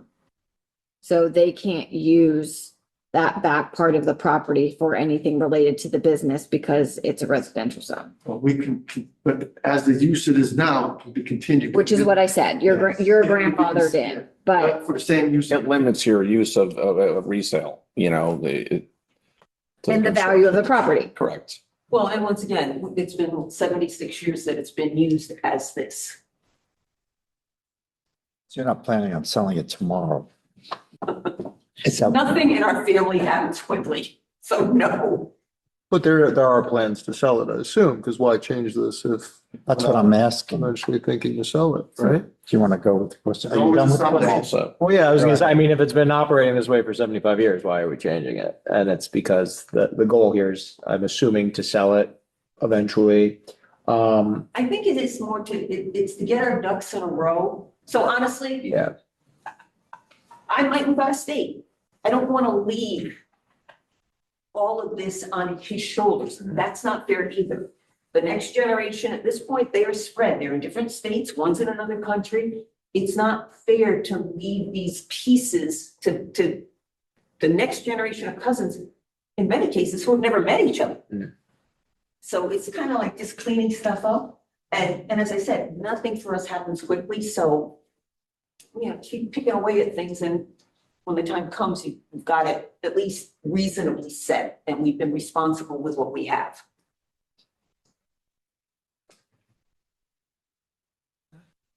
yeah, kind of. Go ahead. Ryan. Well, did you guys have questions? Yeah, I have a question. Yeah. Kathleen, what is the negative if we extended the whole thing into the B1? That point of view from the front yard. So it's. Neighbor.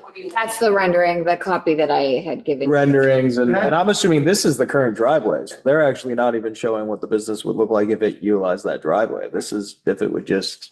My interpretation of that is you got business access on Vernon Road. Yeah. Is that allowed? We have Route 25 access for the front. Why would you want access on the Vernon Road? You're talking about logic, ration, and reason. We are talking about what is permitted in the zoning regulations and not permitted. in the That will be zoning permitted regulations. in B1? In a B1, you have a 30-foot side yard setback. And if they're counting the driveway as part of that 30 feet, which is existing, now you're reducing the actual screening space. Now it's gray. It's gray. We'd have to see an actual site plan to see how somebody would implement it. But there is advantages to using an existing curb cut, emergency access. We don't know how they would lay out the site. What if a fire truck can't make a loop in it? So they want the fire truck to come in one access point on Main Street and then come out on Vernon Road. There are reasons that somebody would utilize that curb cut in the existing driveway.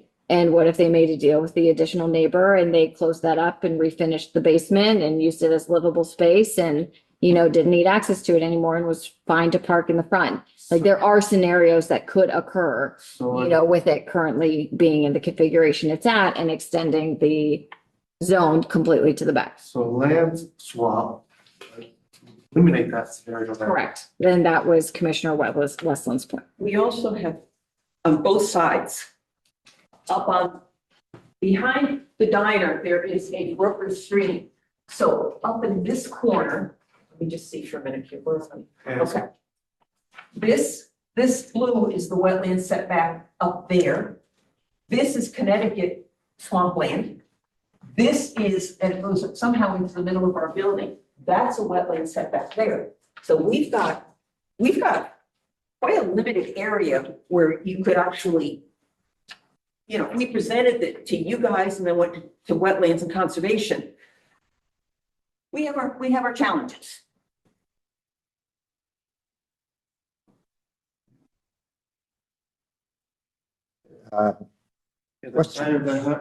Almost the entire length of Vernon Road is a wetland setback. And that actually, I was talking to Andrew Brotman. To anybody? Yes. So you. Anyway, that came from Andrew Brotman when I was on the phone with him, and then he sent it over to me. Vernon Road is, Something I created. from a log cabin all the way to the property line up there. It's all wetland Now, setback. he's using an approximation from what we have on GIS. Obviously, it's approximate. So, it could be more than that. It could be less than that. Yep. That's just based on the best data that we have. But you can see it does offer its challenges. It's a setback. But you're also already a disturbed area. So I would also say that you have things going for you in the sense of that you're not clear cutting a forest in these areas. You're just replacing impervious surface or construction storage area. But in reference to the pictures that were in that presentation, where you, I mean, that cafe looks lovely. I live in Hillsborough. I'd love to walk there and sit there and have a cup of coffee. I don't think that's a reality. You know, that would ever be able to take place. So like I said, there's a lot of things. There are puzzle pieces that, yeah, have to That- go together to be able to develop a property for sure. Do you have any other questions, Dominic? Okay, Dominic, do you have questions on the end there? I mean, so far, I like Rod's solution, but were we gonna hear the other side of the argument? Well, one would, yeah, that's the public participation will be next.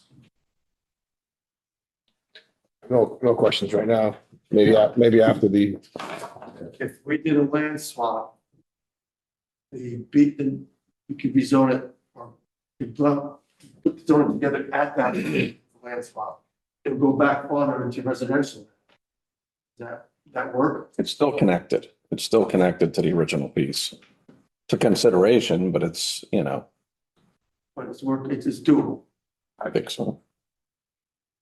Okay, then let's go to the public for this.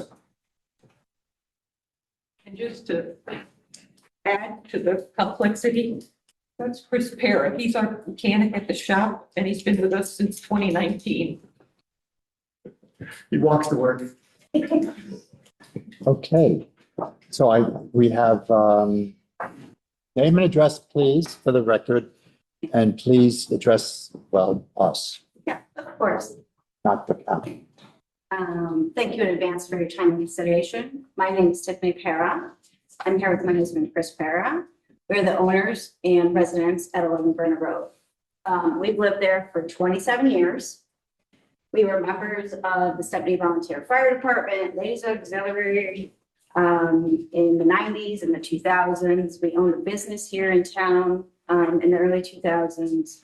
We dedicate countless volunteer hours to help run the Aspetuck Valley Rugby Club, which provides the opportunity for all of the elementary, middle school, and high school athletes to participate in rugby here in Monroe, as well as all other neighboring towns that don't have rugby programs in it. Our son is finishing his sophomore year at Massick this year. So just a little background on us. Our property is directly across the street from 550 Main Street and 14 Verna Road. Over the years we've lived there, Mr. and Mrs. Nagy that lived at 14 Verna Road would bring us vegetables from their garden every summer, and Nagy Enterprises would help us offer snow removal during all the blizzards. The operations of Nagy Enterprises have no negative impact on us or our property. Their hours of operations are weekdays, Monday through Friday. So by the time we get home from work and on weekends, we can enjoy our property without any noise, without any lights. We have not only had a mutual respectful relationship with the owners of 14 Verna and with 550 Main Street, but as they mentioned, my husband was hired by Nagy Enterprises several years ago. So with us being here tonight, we are essentially biting the hands that feed us. With all that being said, we do want to be clear that our concern with this zoning change is not with the current owners, the current operations. It's what's the next chapter if this zoning goes through. Our property also borders the Monroe Diner. Years ago, the approved plans included privacy fencing. That privacy fencing is chain link.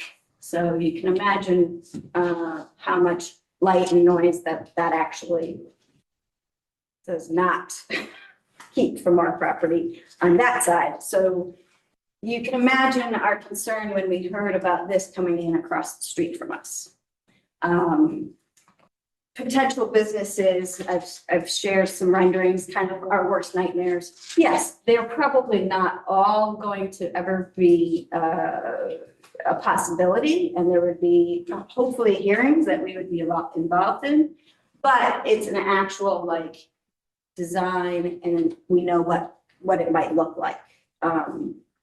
So we wanted to be a little bit more diligent with this particular zoning application than we were with the diners. We aren't familiar with regulations So we instituted the help of a planning and zoning consultant, albeit my father, who has over 50 years of experience in this industry. So I will let David Colleen, who's on Zoom, provide the summary of the findings on this zoning application. Oh, let me see if Chris is. Sorry, we had spoke because I work with him and it's been fun. Stressful to say the least, not in a bad way, but we had spoken about where they want to move it. And I had no problem until I found out it was all the way into the other driveway. And I was like, even if you grant easement, it's somebody can make strike deals, this and that, and then I got vehicles coming in and out. And it's literally our entire frontage. And we have spoken about what I think you said, that just moving it to where I think on their map, they say it comes up the grade to that line and over, which gives them all the property they're using now.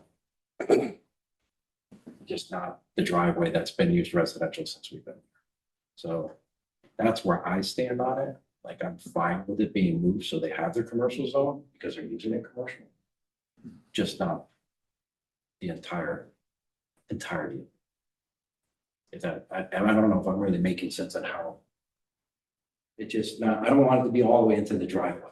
Because just being open-ended that way, it leaves too much unknowns. So what you're saying is you're okay with the land swap? The land swap? I guess that's what you call it. Yeah, just moving the boundary of it. Keeping the driveway residential. Right. Correct. So where it is now, what they're using now is residential and leaving the commercial. We're fine with that. Yeah. Because it's been that way since we are. We're not saying no. We're just saying not all the way through. That was what stunned us. We're like, I didn't know it was all the way over there. Okay. And that would give them the same amount of business, but basically kind of Not a straight line. footed in the back of the residential, basically. So. You also have to get this person to agree, the owners. Of course. I thought you guys were 14 before you came up, and I'm like, what does 14 think about that? That's the $1 million question. Across the street. Or 11. Right. 14 is another relative. Yes. cousin It's their Are cousin. they agreeable to this? wants to do something, yeah. She's a partner of the construction company. I think this whole thing is predicated on what they think, Yeah. you know? But we hear you, and I think that we're basically in agreement with the fact that it wouldn't fly the other way. Yeah, I just wanted to put that out there because that's what we discussed and some other stuff. So that's where we stand with it. So We'll do the dirty work to keep your job intact. it is what it is. So And I did make David co-host if there's anything else he would like to share. I'm done. All right. Are you there? Yeah, I am. So commissioners, alternates, staff, and any members of the public that are still here, thank you for the opportunity to address you regarding the application at 550 Main Street. I think Tiffany has distributed to you a report that I prepared. I actually have a professional background in the field of planning and zoning. I possess a degree in landscape architecture and regional planning, and served for close to 50 years in various positions for planning, zoning, and community development, from communities from St. Louis, Missouri, and Nashua, New Hampshire, to more local communities like the town of Stratford for 24 years as their planner, the city of Stamford, the city of West Haven, and actually for a year at the town of Monroe as the planning and zoning administrator. That was back in 2011.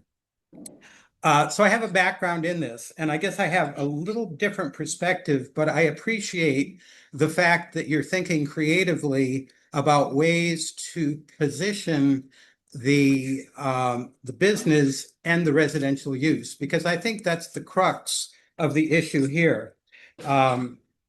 What I provided to you was a variety of items in the summary, summary report, that outline the potential impacts of that zone change on the character of Verna Road, and particularly the effects that could have on 11 Verna Road, which is where my daughter and son-in-law live, and also 14 Verna Road. To start out, the application states that the entire 2.48 acre parcel has been used by the same owners for the same purposes since 1950. And I guess I'd like to make a slight correction to that, because the property at 14 Verna, as was indicated, was built in 1953, 3 years after the Nagy Enterprises began. And it was either built by or at least purchased by James Nagy, who continued to live there as his home for over 50 years, till his death about 15, 16 years ago.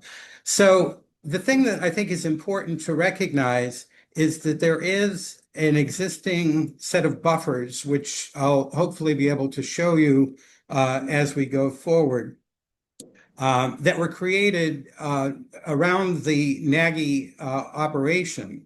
There's the wooded area. There is the issue of the driveway, and I'm glad you've discussed that because I do think that's key. But there's also an area of steep slope, according to the applicant's application, and an area of wetlands that's sort of part of that buffer area that has, I believe, protected the residential character of Verna Road. I think this has to be looked at carefully in order to continue protecting that buffer. The important thing now, Kathleen, did you say that I can project on here? Yes, I've made you a co-host, so you should be able to share. So I go to what, video or? Oh, okay, got it. Okay, so let me go to this. Okay. This is a copy of Schedule 10.1, permitted land uses by zoning district. And I think the applicant did clearly state that they realize the approval of this zone change does not give them a right to expand the contractor's builder's establishment. You can see RF1, I've highlighted that contractors and building trades establishment is not a permitted use in that zone, nor is it a permitted use in the B1 district. So when we're looking at this zone change really has no specific change on the use rights for the owner of 550 Main Street. They can continue to operate what they have, and section 1.9.1.a of the zoning regulations provides some assurance that it's a non-conforming use that can continue. So the proposed zone change offers the owners no additional rights to their current use. As I've indicated, it's more to sort of assemble the property for perhaps future sale. We can talk about that in a second. One thing I'd like to point out is that the zone change is in direct conflict with a number of components of the town of Monroe's current plan of conservation and development, which was just adopted in 2021. If you look at section 2.0 of that document, it reads, compared to Fairfield County as a whole, Monroe has a greater share of establishments in the construction sector. The plan goes on to encourage a greater diversification of businesses as the community moves forward. Along Route 25, the plan also envisions opportunities for mixed-use development, generally residential uses over commercial uses facing onto Route 25. This application doesn't support that diversification, and it's unclear the zone change would really have any impact on the current operation. The zone change is also inconsistent with the future land use plan, and let's just take a quick look at that. This is the overall plan that was included in that document that was adopted in 2021. And this set a land use plan for a 10-year period going from 2021 to 2031. When we look at a close-up, you can see that the subject property at 550 Main Street was shown to continue the current business designation. When you read some of the description about that land use, the consultant that the town had hired, FHI Studios, actually noted that this future land use plan was based, and there's emphasis here, but it's in your report on page 6, is based on the town's zoning districts and existing land uses. So FHI Studio was looking at the character of this land, the character of Verna Road, and the current zoning when they decided or suggested that the land use should not change that zoning boundary at least to 2031. So that's, I think, important to realize. We come down to the direct impact on Verna Road, and I think this illustrates a little more clearly. I want to jump back briefly to one other document. That's this one. Okay, this was the application, the zone change map that was submitted with the application. And I think it may seem a little misleading. It may look like that zone change is fairly small. If you look at the zoning boundary, which is the dark dashed line. You're not showing it. What's that? You're not showing that one. It's not showing? Oh, okay, wait a minute. Thank you. Okay, let's see, share. Okay, I'm sorry. Now am I showing it? Yep.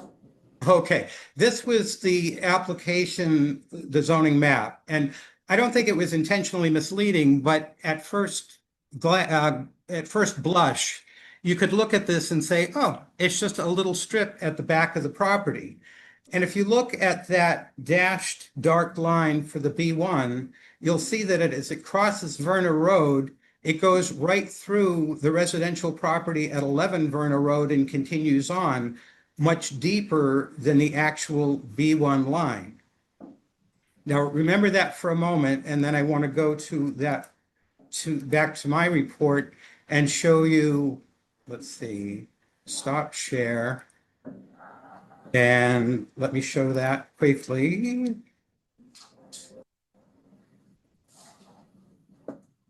Okay, we're back to here. This is kind of a mock-up of that particular zone change. You can see that this B1 line here in blue is probably more accurately where that line actually falls. And it's consistent, as the applicant pointed out, with the line that continues along the property of the diner. So now when you look at this property, I think you get a better sense of what its size is. And this is really a more accurate showing. This illustration here shows more accurately the depth of that zone change. The property line along Verna Road for Nagy Enterprises is roughly 300 feet. So the proposed zone change here is actually 95 feet, almost 1/3 of their entire property. And this, I think, shows more accurately how that would occur. If the zone was brought up to here, the top of the yellow line, which separates 14 Verna Road from 550 Main Street, you can start to see the direct impact it would have on 11 Verna Road. This line is directly across from their house, their front driveway, their front doorstep.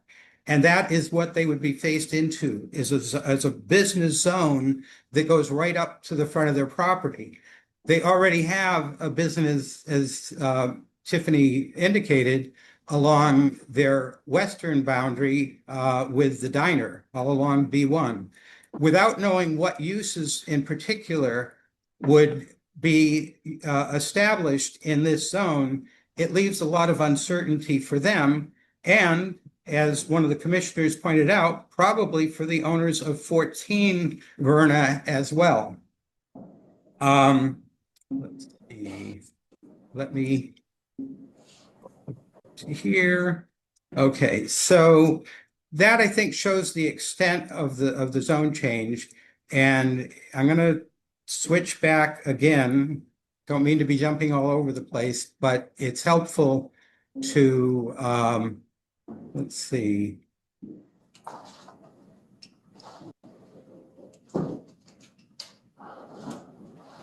I think that about covers everything that we wanted to just point out. Actually, can you go back to the zone change map, Yeah. the applicant's one? I just have one thing to point out. Oh, the applicant's one? Sure. I'm sorry. Yeah, which is. I'm having a little difficulty switching between sharing and everything, but And I can but bring that's it up okay. on I'm my almost there. screen, too. Almost there. Okay. So now share this. Share. Okay. No. That's okay. I can do it. Can you see that? No. Catherine's going to try to do it.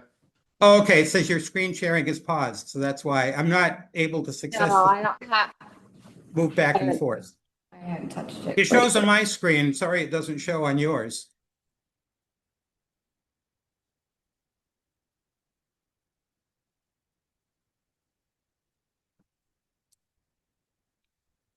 So where are we going with this?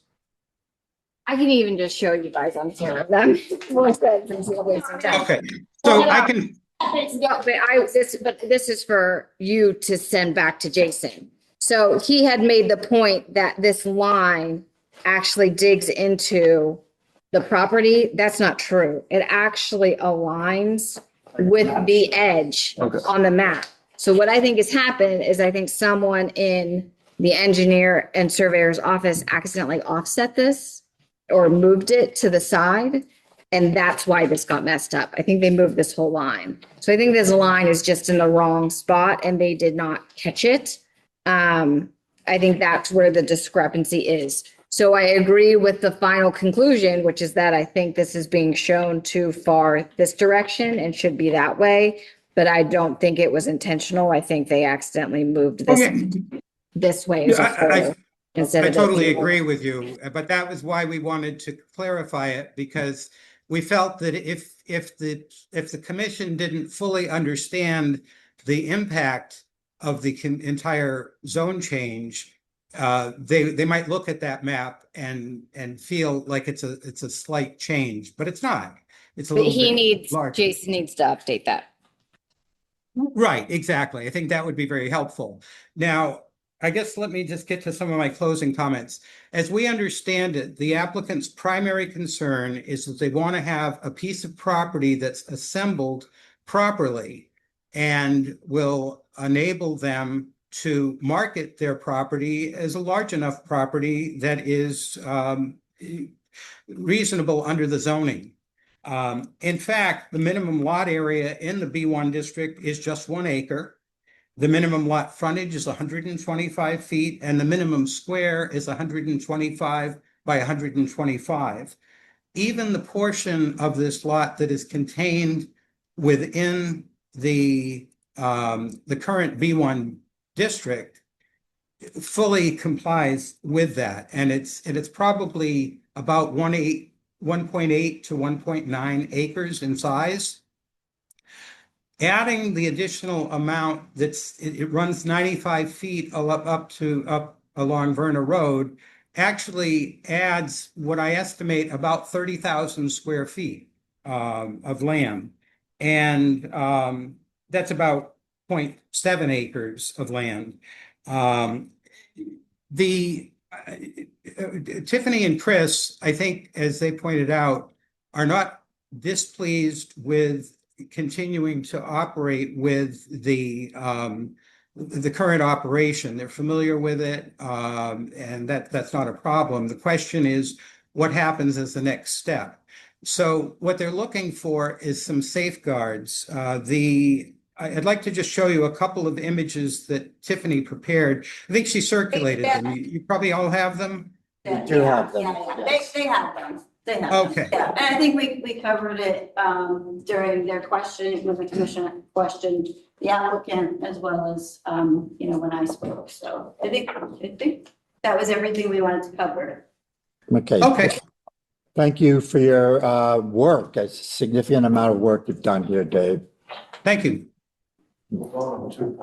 Okay.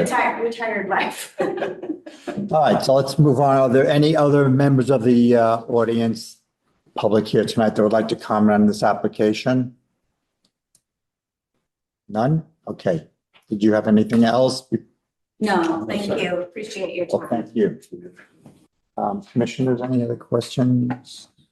Nope. All right, then we'll close this hearing. Sorry, could I just make one additional comment? Go ahead. I'm sorry. I think to summarize what Chris pointed out, that the existing, if you measure where the existing operation ends, which is roughly the gravel parking lot on the applicant's survey of their improvement location survey, they would be more comfortable with a zone change that goes to about there, which would probably add about 20,000 square feet to their existing B1 district and make it almost 2.25 acres in size, but it would not bring the zone line directly across the street from them or directly abutting the 14 Verna Road. So it's a little bit of a modification of the idea of a land swap, but it sort of provides a line in the sand that if the line was drawn to there, and the commission does have the authority to either approve or deny an application or modify it. And I guess that's what they're asking you to consider, is modifying it so that you end up with a property zoning boundary that does not affect them as much, gives them more of a property to market, and at some point in the future, a future user of the property can expand that zone based on their proposed use. So I'd like to say, Thank you very much. if you close the public hearing, they can't edit anything. Okay. You're going to vote on the map as it is right now. So if you want them to go to the neighbor and see if a land swap is optional, or you want them to change the map in order to keep the driveway in the residential area, we do need to keep this open. Is this subdivision possible on that property? It would be a lot line adjustment. What about a subdivision? What if they were to split at that line and subdivide the property where the business stayed business? And then is that enough room for that property to be residential and then marketed two different ways, where you sell one as a business and one, could you technically put a house in I think that? it's too small. No, it has to With be, the two line has to be adjustment? 1 acre. That doesn't line up with, And you would have to have an application. that's not the one Subdivision, property yeah. there? I'm looking at the smaller map. I thought that one property was the size of. All right, then we want No, to. it's The not- remaining is not 1 acre? It's not 1 acre in the back. Okay, It's not that's 1 what I was acre in the asking. back. I think the two options are either, well, there's 3 options. The way they currently have it proposed, keeping the property lines the same way, but not bringing the business district zone the whole way to the back. That doesn't protect them from a setback perspective, like they can still take the 30-foot setback from the property line, even if the zone, is different. A setback is a setback. You can't develop within that area, but you wouldn't take it from the actual zone line or change the property line. And a lot line adjustment would be done administratively. You wouldn't have to go through a subdivision. That's something we could do in between meetings and things like that. All right, then do you understand where we're going from here? We'll talk to my cousin Patricia, who owns 14 Verna, and run it by her and show the lawyer on a land swap. Okay. So we're going to continue the meeting to June 4th. Yes, we'll continue this meeting then. Okay. Okay, thank you very much. Okay, good. Thank you. Thank you. All right, moving on. Did I sign it on this? No. No, you don't. Nope. Thank you. We have, no site development plans, deliberation determinations. We don't have any really to do. We have no new applications to talk about. We You do, want to deliberate it all on 508. We also added something. We added some No. to planning and we zoning. do not want to deliberate on. You don't want to deliberate at all. You want to wait until you have the group that you feel like is going to vote. Yes. Do you want to do what we added to the agenda? I should mention that I won't be here June 4th, but And you were part of that original opening of the public Entire time. hearing, right? yeah. So we're just switching one out for the other. But I was just trying to get at that with him that like, we can't guarantee that it's a weird request, right? For them to say, oh, we'd rather have the full commission here. I've I never, understand they're trying to hedge Well, their you wanted- bets, You but didn't want us to vote tonight anyway. You wanted. I don't want you to vote tonight, but I'm okay if I don't want you to vote tonight because whether you vote for an approval or a denial, there's a lot of work that goes into both of those scenarios. If you vote on the approval, there's a pretty extensive conditions of approval. I'd like to hear what you have to say, and then I'd like to make sure it's all really written out and in a really good shape from a wording perspective, because it really does matter about the type of work that they do and that they can't do oil changes and things like that. So I got to make sure that that language is really tight. And from a denial perspective, we also need to make sure that that language is really defendable and that you guys do a really thorough job delivering on the records. And then I know what needs to be written in that denial. So either way that it goes, because of just the nature of this particular application, I need the 2 weeks after deliberations to actually write it in a way that's reflecting what you're saying. So I was okay if you deliberate on it tonight, and maybe give me some guidance of which way you want me to go with writing something, but not to vote on it, tonight. Because I just need time to write. Not for any other reason. Okay. Well, let's poll the commissioners. Do you want to deliberate on well, I'm, town fair tire tonight or next meeting? how long after closing a hearing can we take before we vote? 65 days. Okay. You have lots of time. I'm okay for the then you wouldn't get to deliberate. At least if we deliberate now, it lets Bruno listen in to the deliberation. right, And then gives up some more. we still deliberate before the vote. Yeah. The deliberation would continue. Yeah, deliberation So continues. deliberating now at least allows Dominic. You guys can even like from a procedural perspective, just as like a friendly reminder, you guys can vote. You guys can put a motion forward, discuss something, and then vote. And if the vote does not pass, you are allowed to make changes and vote on it again, because you weren't voting on a denial, you were voting on it. So if you choose to not change it and vote again, then it ends up being a denial at the end of the meeting. But like you can motion something, discuss it, then change stuff, motion that again. I mean, there's ways that we can edit stuff, we can deliberate beforehand. So you have some flexibility that when Bruno comes, we can change some stuff. As long as I have the base of it done, I'm okay doing minor edits while we're here. Yeah, I mean, at least for me, I know Dominic's sat through all these meetings and participated. I would like to give him the opportunity to deliberate. And if he's not going to be here next meeting, I would be okay starting deliberation tonight. That also means he's not going to vote though at the next meeting. Correct, yeah. So, but At least Bruno will hear what he has to say. yeah, at least it allows him to voice. Because if we don't deliberate now and don't vote now, then. We're not going to vote now, though. We're just Yeah. going to deliberate. But what I'm We saying do is if we do anything not, for- if we do nothing now and we just move it till the next meeting, we don't get to hear from Dominic at all. Okay. So, All right, well, we can start deliberation. yeah, that's what I'd like to. All right, let's speak. All right, let's back up and go ahead. Deliberation. So we're all on, right? Yeah. So we get to hear everybody right now that's here, which is, I think, important. So we're deliberating on SEP 2026-01, 508 Monroe Turnpike Town Fair Tire. Yes. Well, We'll start with you, Rob. my thought, I mean, I'm not getting any younger here. My thought is that, the applicant has been very compliant with what we've asked him to do. I do think that the property will stay vacant for a long time. We want to be pro-business here. I think it's a need in town. It's a good business with a great track record. I think it'll get done. It's not going to be one of these things that we approve and nothing ever happens with. That happens a lot around here. And I'm in favor. All right, well, I agree with you. My main concern was protecting the stream. Now that they've moved the garage doors up front, and there's not going to be really any threat to the stream more than there already is with that drive-through. And to that point, you're going to have less vehicle traffic there now Much than you less. had before with Traffic. leaking cars. Right.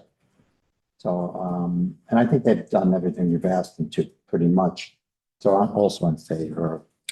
Yeah, I mean, I actually disagree a little bit with you, Rob. I don't think that property is gonna stay vacant long. I think that property, I mean, we heard a little bit, the little quote, right? Through the light on the right, like, I think that's could potentially be a very popular property. I don't think that building is going to stay there much longer. I think if this gets denied, I think that building, the next step is that building gets knocked down Burger King. and something else gets built there, whether it's a restaurant with a drive-through, more traffic, or a gas station or something that comes in wanting that property. I think that property will be very coveted. I do think that Town Fair Tire is absolutely one of the most limited minimal impacts to the site that we could actually get. If that became a 24-hour pharmacy again tomorrow, the neighbors are going to hear cars all the time. The traffic's going to be through the roof. Yeah, they were used to it because that's what it was. But I don't think a pharmacy is going to want to go there. And I really do think something else will. Again, that corner is ripe for a gas station, even though there's one right down the street. The gas stations seem to want to pop up all the time. Another fast food place, something like that. So yeah, for me, I really do think, and my big concern was absolutely Aquarian's letter, but with that understanding that they thought they were just looking at the use and not the use on paper and not what the actual use is going to be. So, and that's the write-up being condition of approval. Super important. What's the condition? Oh, yeah, Yes. the way that they can't. Super break- important that it can't- truly is just yes. tires and nothing else. And I will say, I'm blown away at how they came back and moved, right? It was 4 bays in the back or 5 bays in the back, became 1 bay up front. I mean, that's it. It shows a lot of willingness to, I think, cooperate, and an understanding that, hey, they don't want to be bad neighbors. They're willing to move it. And the design of the one door makes it less likely to leave the door open. Yeah, absolutely. And the noise and all that, like, and it does, I did a little more research just on because unfortunately, the majority of Connecticut Town Fair tires are the older ones, and the newer ones out of state that they've put up are much nicer. So, comparing it to one in Fairfield or one in is not necessarily fair. But yeah, I'd move towards approving it because of the fact that I do truly think that this is probably one of the most, smallest impact businesses we can actually have on that property. I'm probably going to repeat the same thing we all said. They complied with everything that we wanted. It's really not a bad business. I use them for my cars. It's a business location, and this one does least impact than some others, from my point of view. Yeah. So I really don't have any problem. The only other thing is suggestion that you make, Ken, that embellish the trees a little bit in the front and make Yeah, it. that's going to be a condition of approval, right? Yeah, and make it more attractive. Otherwise, I'm for it. Okay. Dominic, Well, you guys done a lot of convincing. we should have started with you. No, I mean, listen, I'm truly on the fence. I agree with everything you guys are saying. I really do. I just hate the location of it. I just think it's not the right spot for it, but I get it, like it could be something worse. Yeah. Well, I don't know if like maybe a restaurant would be better there. I don't know. I mean, So I'm with like, yeah, a nice sit down, like restaurant like that. Yeah, maybe. Right. But more than likely that corner of the light, Raising Cane's. something like KFC, like Raising Cane's would be great. be great because you like the food and it's cool, Well, but not great because of the drive. I'm also- Drive-through there is not what we need. So I'm also thinking about public opinion, right? And people don't want to see another automotive business in town. Well, can I jump Gotta in? stop driving cars then, because these businesses are making money in I town. know they are. And I have polled some of the surrounding businesses because a lot of them are my customers, and every single one of them has been excited about it. Yeah. I mean, look, they're a great company and it could be a lot worse, like I said. I was a little, the signage bothers me. They're willing to shut it off at night. That's a big deal. So that at first he was like, no, we're not changing it. That's our, Well, he didn't want to change the size, which I think I'm in agreement with. The size is. But it's huge. It is, but if you made it tiny on that building, it would look ridiculous. Right. But I did like what he mentioned where it would be like, my understanding was like solid, non-lit up actual letters, and then you like backlight them. Yeah, so you had kind of a nice- mentioned, I think you were trying to say the gooseneck where Yeah. it's going that way. He also mentioned, yes, solid letters and then it's backlit. So there's kind of like a glow around them as compared to being internally illuminated. Yeah, I like that. I've seen that kind of before, and it does look a lot nicer because it's almost like, you're getting like lighting at the area, but then it also lights up the sign. And again, I will just stress, I'm pretty sure that red is going to look more like brick than like, I think It was- massive red was brought up, but I think it will look a little better than just this big gray It building. did start growing on me a little Yeah. bit. Like a fungus.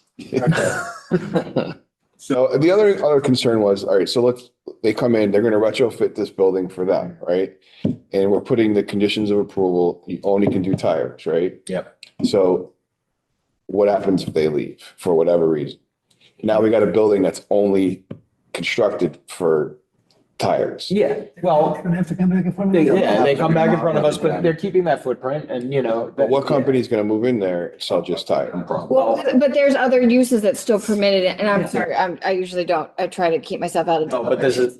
But there's other uses that are permitted in that district. It doesn't limit them to that lot to just that use. You could still come in with a retail Building could use. be altered to customized for tires. That's for the Correct. landlord to deal with. Correct. I mean, I will say there's plenty of businesses around the state that I've seen that used to be garages, mechanics that have now become Like a brewery. restaurants, they've become bars. So I mean, you gotta look at it that way. Like they can always be a big garage door like that could be used for a lot of other things. And it's only one big garage door as compared to four. You So gotta I do think understand, that lends itself to other use. You're not, yeah. owners and developers, sometimes they tear down a building and make it Yeah. suit to the next tenant that coming in. Yeah, of course. It's done all the time. If you look down at Trumbull Center, they did it all the time. Pete and R does all the time. Most of the guys do.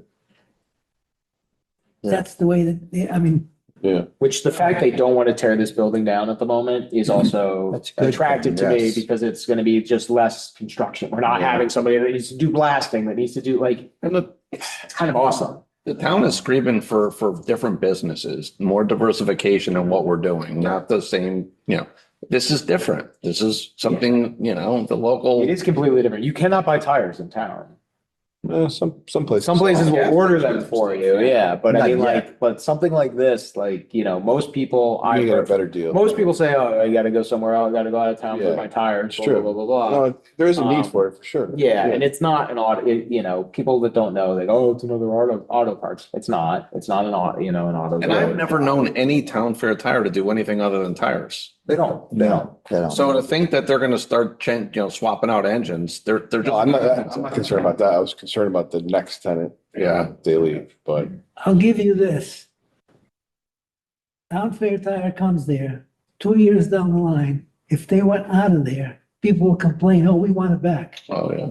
It always happens that way. All right, so then draft an approval with So the conditions I have is signage with backlit lighting or gooseneck. I think you guys would be willing to accept either. They shut it off, closing. Sign goes off at closing time, landscape plans to the satisfaction of myself.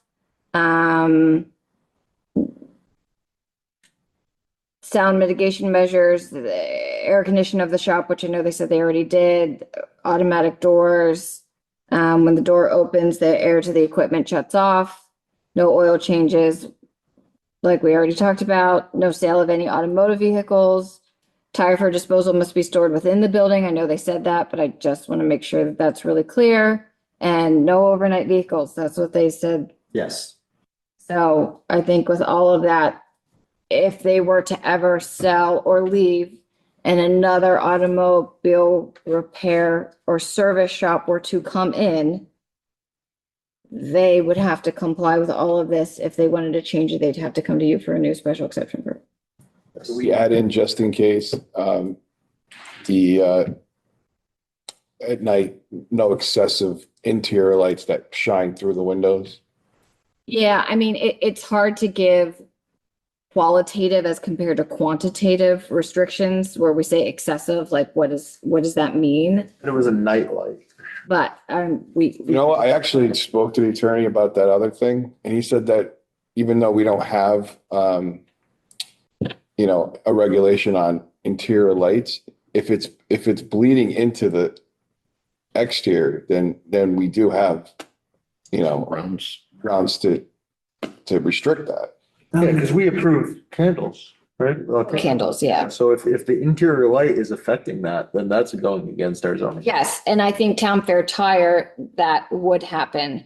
I think when you're dealing with another building where you're concerned about the light on the second floor, I don't think it's gonna make as much of an impact on the foot candles on the ground. But in this specific situation, yeah, I think we can do that. Just want to add something to that, maybe to you, Dominic. Businesses keep interior lights to keep people from going in there and running. Correct, so you can see it. Security, yeah, I mean, we've heard from the police department in the past that they rather have more lighting and like. Dim lights, but nothing like, you know, like The idea is you don't want spotlights on tires, like they're adding. Worry about the tires in the middle. more what they did with in the back. Thing- They were talking about more painting. nose on the top. I don't think It's fine now. No room for- Originally, No, you they, could see that from move. It was, You're right. it was so bright, and that's not what we talked about. Right. So, you all right, know, we good? yeah. All right, then go ahead. We'll vote on the next meeting. Great, thank you. Right, let's see, what do we have? We have meeting minutes, 5/7/26. Make a motion to approve. Entertain Meeting minutes. motion to Second. approve. We have motion? Who was that? Dominic? Second, Dominic. Okay. Yes. All right, all those in favor, say aye. Aye. Aye. Those opposed? None? None. It's unanimous, meeting to approved. What do we have that's, is that a quick Are you item? doing the extension? Kathleen, on Let's start with 125 Garter since there's somebody here to present. Oh, yeah. Thank you for I sticking. didn't see it behind the photos. Zoning and planning matters. All right.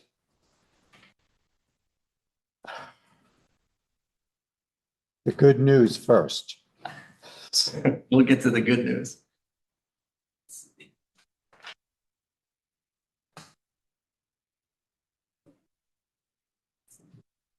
You ready? Yeah, You sure? yeah, right up. I'll make it pretty quick but thorough, everyone. I'm Jason Montagno, professional engineer with Solely Engineering, 501 Main Street, Monroe. I'm here on behalf of the applicant, 125 Garter Road LLC, requesting a 12-month extension for the excavation filling permit at 125 Garter Road, EFP 2023-01, file 111, to excavate more material in accordance to get down the grades to the approved plans. In April of 2025, I was before all of you. We submitted a request for an 18-month extension, and you guys ended up granting a 12-month extension, which was great to move the project forward. And that you'd be open to future extensions as long as substantial progress was made during that allowed timeframe. And just some of the reasonings behind the requests that have been made are the limited hours for blasting and crushing, as well as the trucks for transporting the fill. Those are between 10 a.m. and 3 p.m. Monday through Friday, excluding holidays. All other operations are from 8 to 5 p.m. Monday through Friday. And the last item was the quality of rock during the beginning stages of construction was very sound, and it made it more difficult to not only blast the material, but remove it. So I'll just give a quick overview and just give you a summary of the earthwork analyses that we've done to show the progress up to date.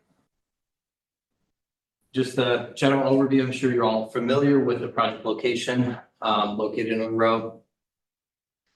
This was the approved grading and drainage plan, which was to carve out a substantial amount of material located in the center of the site. Also having a rock wall to the north, and then all of the water would essentially flatten out and sheet flow to a storm drainage pond located at the rear central part of the site, which would obtain the water and release it slowly to the wetlands that border to the west.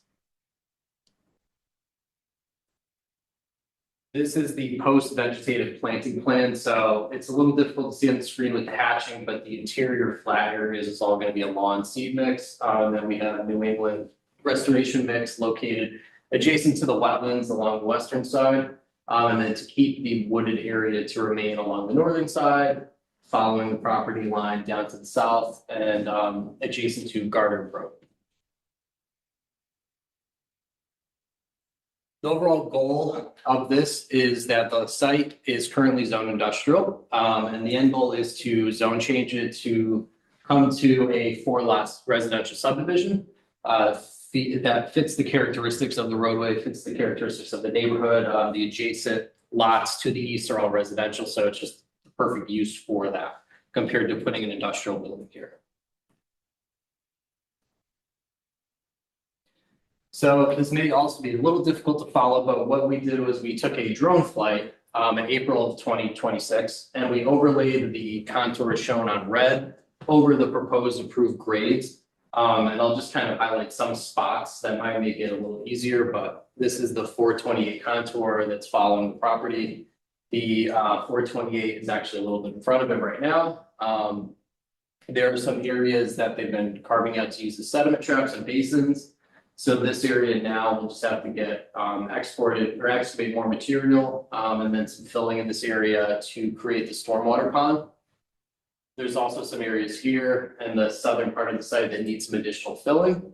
And it's really just kind of balancing the site out now, removing some additional material and just taking it from one part and putting it into the other to get down to those approved grades. The red has to be excavated still. Some portions of it do. So we have areas up in here that need some minor excavation, whereas areas down here need some minor filling. Same part down here. This also needs some minor filling in here. What else is there? There's some additional earthwork that just kind of needs to be done adjacent to Garner Road along closer to the property line that borders the roadway. So we're fairly close to it. So I just want to give you some quick earthwork stats. When we flew the drone in December 2024, we needed approximately 50,000 cubic yards of cut. Now that we've flown the drone in April 2026, we're down to about 10,000. So that's been a 40,000 cubic yard difference between that time frame. So 511 days between flights. If you extrapolate it out with no major what's the word I'm trying to say? Things that slow down the earthwork analysis. It should probably take 5-6 months or so, hopefully, to balance the site, remove the additional material, and place the excess material in the fill spots. Then we also need additional time to work with the departments to close out the project. We're going to need an as-built survey. Need to make sure that the stormwater basin is constructed correctly, has the right storage volumes. So, and then we also have to seed and plant the site. So we're requesting at least an additional 12 months to get that all to the end line. And then from there, if everything closes out, come back in hopefully with the 4-lot residential subdivision. I'll just show you a couple pictures and then I'll open up to some questions. This was captured from our drone that was taken on in April. April 7th, 2026. And so again, there was kind of that depression area you saw. This will kind of be expanded over to create that stormwater pond with some filling over here. There's some additional areas that as well that need to be filled. So it's really just kind of taking material that needs to be cut. For example, in this area, filling, taking additional material, filling, and removing those stockpile mounds and just an overall earthwork balance. So I'm happy to open up to Blasting done? the blasting. I'd have to confirm with them if they have to do additional blasting or if it'll be by means of just mechanical with excavator and just programming it. But I could. I don't know. For that. I don't know the answer to that first one. All right, questions? Could we see a picture of a couple of years ago? Do you have an aerial photo? I don't have that aerial photo at hand. I know that we did open up a site walk to the commissioners. And I think they saw pretty substantial progress then. And then compared to now, it's been a full, a big progress made. I actually do have one more photo as well. This is at the northern part of the property line overlooking the south, the site looking south. So there's still some additional stockpile areas, additional cutting and filling. No more cutting to the north then. No more cutting to the north. That was the big mountain there. Right, exactly. My question is for staff. What is the complaint status been like? I believe there are some people that may be on that want to speak after this. We continue to get complaints about trucks, taking out materials without some sort of safety item on top of it, outside the hours of what they're supposed to.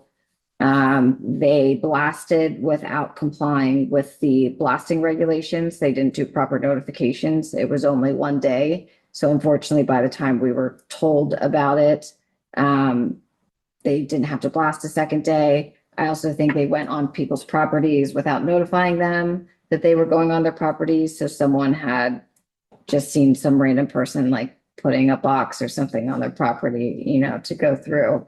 They are aware that they did that. They are aware that they weren't in compliance. And they have told us it will not happen again. Yes, I do drive by the site at least once a week on my way into work. Sometimes there's people working, sometimes there's not people working. During working hours? Yeah, so I drive by at 8:15, Yeah. 8:30 in the morning. Sometimes there are people there, sometimes there's not people there. So, you know, we do hear them. There's still some noise complaints, so obviously there are people there working. We're getting noise complaints about the hammering, but unfortunately they are permitted to hammer within certain hours. So there's nothing we can really quite do about that. I think the concern is just like, when's this going to end? Yeah. You know, they were here a year ago. They asked for 18 months. You guys granted them 12 months because you wanted to see them again when they came in. That's why they are, you know, here at the moment. The neighbors are just feeling like, you know, it was an illegal quarry for years. So they had dealt with that for many, many years. Now they're still dealing with, you know, hammering and all this other stuff, and was told there was an end in sight, you know, 2 years ago. And then they were told there was an end in sight a year ago. And now we're going to go back to them again and say there's an end in sight. And I think they just don't quite believe it. How long of a request are you asking now? 12 months. A year. Months? I just have to say this, at least 4 out of 5 people ask me what's going on with grass. And they're asking me, tell me some answers. They think he's very abusive. So what do I tell them? Well, I will tell you, and I don't mean to interrupt, I will tell you that related but unrelated to this, they have the Pepper Street project. So they are also doing work at Pepper Street for their construction yard that they're constructing with that building that they're supposed to crush indoors. There was a period where we had an issue and they came in front of you guys for that project, that they were crushing on garter, or they were taking garter stuff and they were crushing on Pepper Street, and then they had to move the equipment to crush on Garter because they can't crush on Garter between, I think 10 and 3, or whatever it is. So there's also been, when you're just talking about like, they feel like it's being abusive, there's also a dynamic with the other job too. Then we have a lot of complaints on the Pepper Street job, as well. So we are just having a hard time in general getting them to comply and do stuff in a timely manner. And keep certain sites clean and things of that nature. So could you just say that you guys are going to work within regulations, comply with the regulations from here on? Well, we've been down this road. Yeah. What if we don't grant the extension? What happens? It stays the way that it is at the moment until somebody decides to buy it and take it on and develop it for whatever reason and try to come in here and convince you that it is what it is. When does the application run out? June 17th or 15th. Yeah, I think it's 15th. Oh, you mean how many more extensions can they get? I'm just They curious. can get a lot more extensions. They can get up to 2-year extensions at a time. You can do less, up to 2 years extensions at a time for up to 10 years. But do they have to be contiguous? Yes. Because what I was almost thinking was give the neighbors a break for a year. Yeah. I think that might be worse than just. No, Yeah. so my thought was, what I heard was the best guesstimate by looking at the earthwork is earthwork, granted no setbacks, could be done within 6 months. And then they'd have the extra 6 months to do all the logistical stuff. I would be okay giving them a 6-month extension and having them come back again with the idea that hopefully at that point, the earthwork is all done. There's no more blasting, hammering, any of that. And then we can have a discussion with them about Do you want them, so 6 months will take you to December? Yep. Do you want them to come back at the 3-month mark? Hoping that they made some significant progress during the warm weather months and check in with us and tell us. 100%. Can we do it? Can we do a 6-month extension with a 3-month follow-up in between? Say yes. Yeah, I like that idea. I mean, really, and because hopefully then your client understands like, hey, this is getting tighter and tighter on them. Yeah, that's not a bad idea. And if the earthwork isn't done in 6 months, I'd like a really good reason why, with the expectation that I am very much, I'm just speaking for myself, very close to saying we're done with this altogether. So make that very clear and let's really get going with moving to be respectful to the neighbors and Just to be really. clear, what we'd also have to do is cash in the bond and stabilize the site. Yeah. Yep. Can I make a counter to that? Go ahead. Do the 12 months, but then follow up with progress reports at a certain interval to show you an earthwork analysis. Are you gonna work in the winter? Are they gonna work in the winter? They prefer not to. That's why I think the summer months are the most ideal, less breakdowns of machinery. So that's why it's important to make, So after December, you would stop, at December or about there, you're gonna stop? as long as their work is done right. No. If, If we gave, he wants 6 months and I agree to that. That'll be December. Yeah. Mhm. If we gave you the year, but does it go on to December to the winter?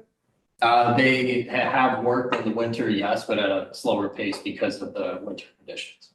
So if What it, you're asking is to go from till next year, June. right, exactly. So we have that hopefully 6-month window to complete the earthwork and then an additional 6 months to make sure everything is constructed in accordance with the plan so we can get the project closeout documents for both wetlands and planning zone.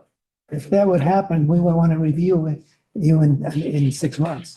Right, so if we did a 12-month, then we could provide another earthwork analysis at the 6-month mark for review by the commission to make sure that progress is still being made throughout that time. And then The only issue that is if you're not making progress, there's nothing we can do. We voted on a 12. Yeah, I understand where you're coming from, but yeah, we don't have teeth at that point. And 6 months, I think, hopefully puts a little more pressure. I agree with that. And maybe we'd be happier to give 2-year extensions if there weren't so many complaints and And violations, complaints, like that's the problem.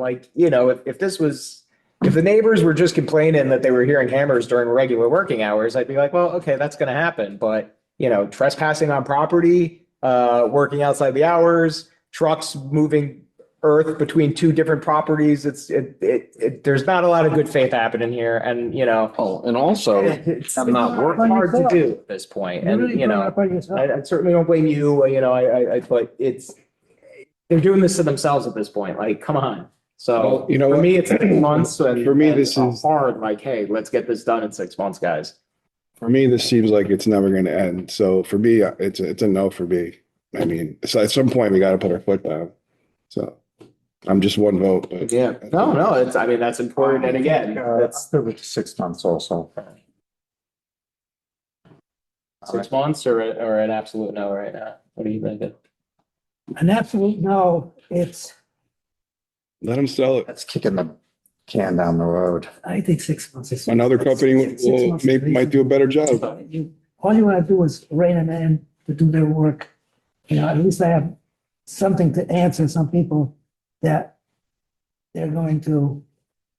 I go along 6 months. It's all good weather from here on for 6 months. That's right. It's all workable weather. And, what really scares me is the fact that Kathleen has gone by and saw that there was nothing happening during working hours. So the argument is a little weak to me that, you're under a constraint of these tight working hours where they're not taking full advantage of the ones that they can work. And so maybe by doing the 6 months, it'll get them over there more often when they're supposed to be. And they are losing this board slowly. So. One other question. Can you tell me why there's at time no activity? I personally can't, that would have to be in the applicant because I'm just not on the site. Okay, thank you. It's obviously not their first priority. No, there's no orders for gravel. Can't I use the applicant on by any chance?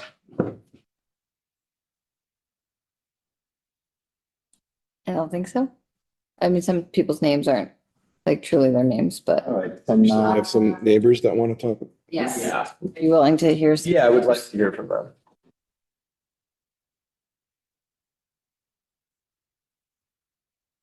All right.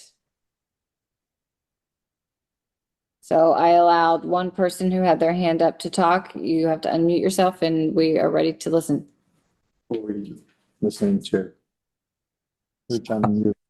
Hello, can you hear me? Here's somebody, yes. Hi, my name's Michael Antolini. I live on 31 Garter Road.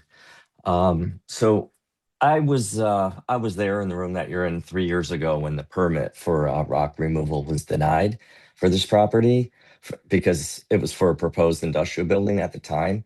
I don't know which people on the committee tonight were there that night, but I didn't realize that a month or two later they refiled for preparation of 4 residential properties. And I was like, oh, this is great. This will be great for the neighborhood. This will raise everyone's values of their houses. So it suddenly got passed. And that's when the nightmare began.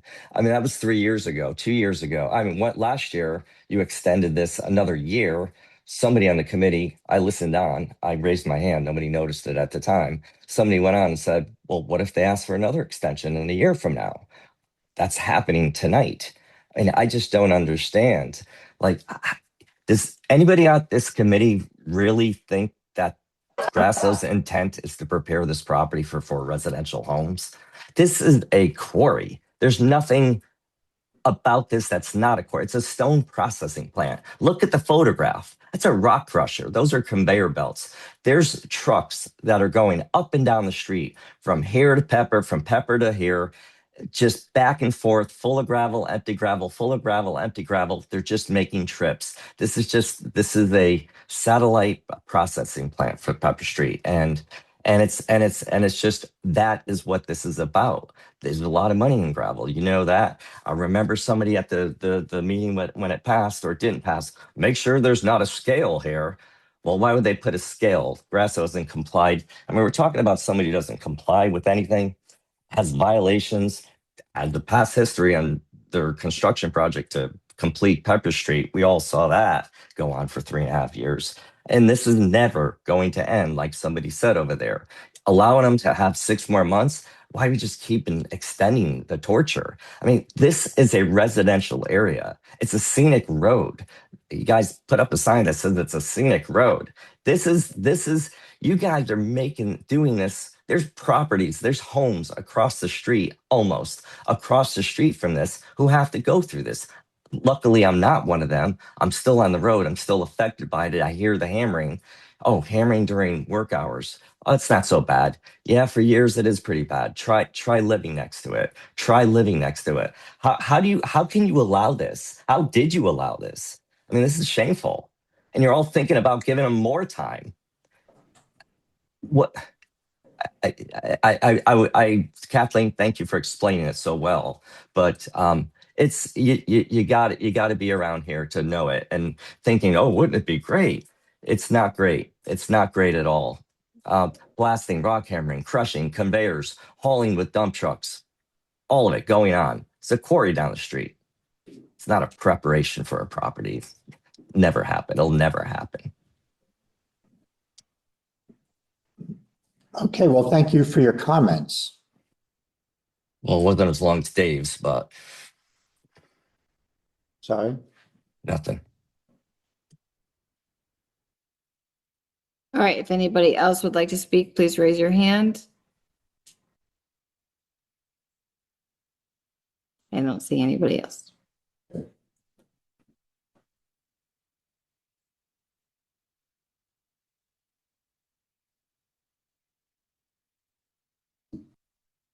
Okay. Back to us.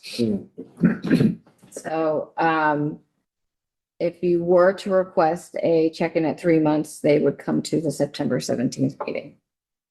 All right, I think that's a good plan. So 6-month extension with a check-in September 17th. I'm going to go on record just saying, I'm not going to vote yes for another extension after 6 months. We do need to vote on this, though. Yeah, let them know that this is it. 6 month, 3 month follow-up analysis. Yep. One more question. Sure. You're requesting an extension to do what? To remove more material in certain areas that are supposed to be cut down to the proposed grades that got approved. And then to also take some of that material as well and then fill the areas that still need to be filled up. Okay. So we saw where you are today. I don't know if it's you or somebody from your office comes back in 3 months in September. We should see some changes. Yes. Topos, right? Yes, exactly. So we provide another topographic exhibit with the handout. I'll show you all. And what are we doing to keep the noise down as we do this work? In terms of the actual noise from the excavation and blasting and hammering, Yeah. I honestly don't have an answer for that. For the means and methods of noise suppression. You're staying within the hours, the operating hours is the best I think we can do with that, unfortunately. All right. So I have to have an answer for some people. So that's why I'm asking these questions. All right, well, then let's take a vote on the 6-month extension, no further, and a 3-month report. All right, we'll start on my left. I need a motion. We have to make a motion. I'll make a motion to approve a 6-month extension. Second. And now for the vote, what's on my right? Smirglino, no. Benicia, yes. Condon, yes. O'Reilly, yes. Westland, yes. Okay, motion passes. Jason, good luck. All right. Thank you. Get them moving and tell them. Light a fire under that. Bring aerial photos, please. I mean, it looks like it should be able to be done Yes. in that's 6 months. Just, so besides that, photos, and then obviously the topographic exhibits or anything else the commission's requesting. No more violations. Yeah, try to obviously keep that in check. Yeah, definitely no more violations. Okay. So you have the new, you have something we added to the agenda? Yeah. Thank you all. Thank you. Jason. 1536 and 5064, the 8-lot subdivision, they are asking for a 90-day extension to comply with the conditions of approval for the subdivision. They have gotten everything to the town. We are currently still reviewing it. So they're just adding this to protect themselves and to give us a little bit of time so we can thoroughly review everything. There's just coordination with the drainage easement and the responsibilities and just making sure that all that wording is correct. We've reviewed the actual map and the map looks good. It's just the drainage easement and the conservation easement because there's just a lot of layers to it.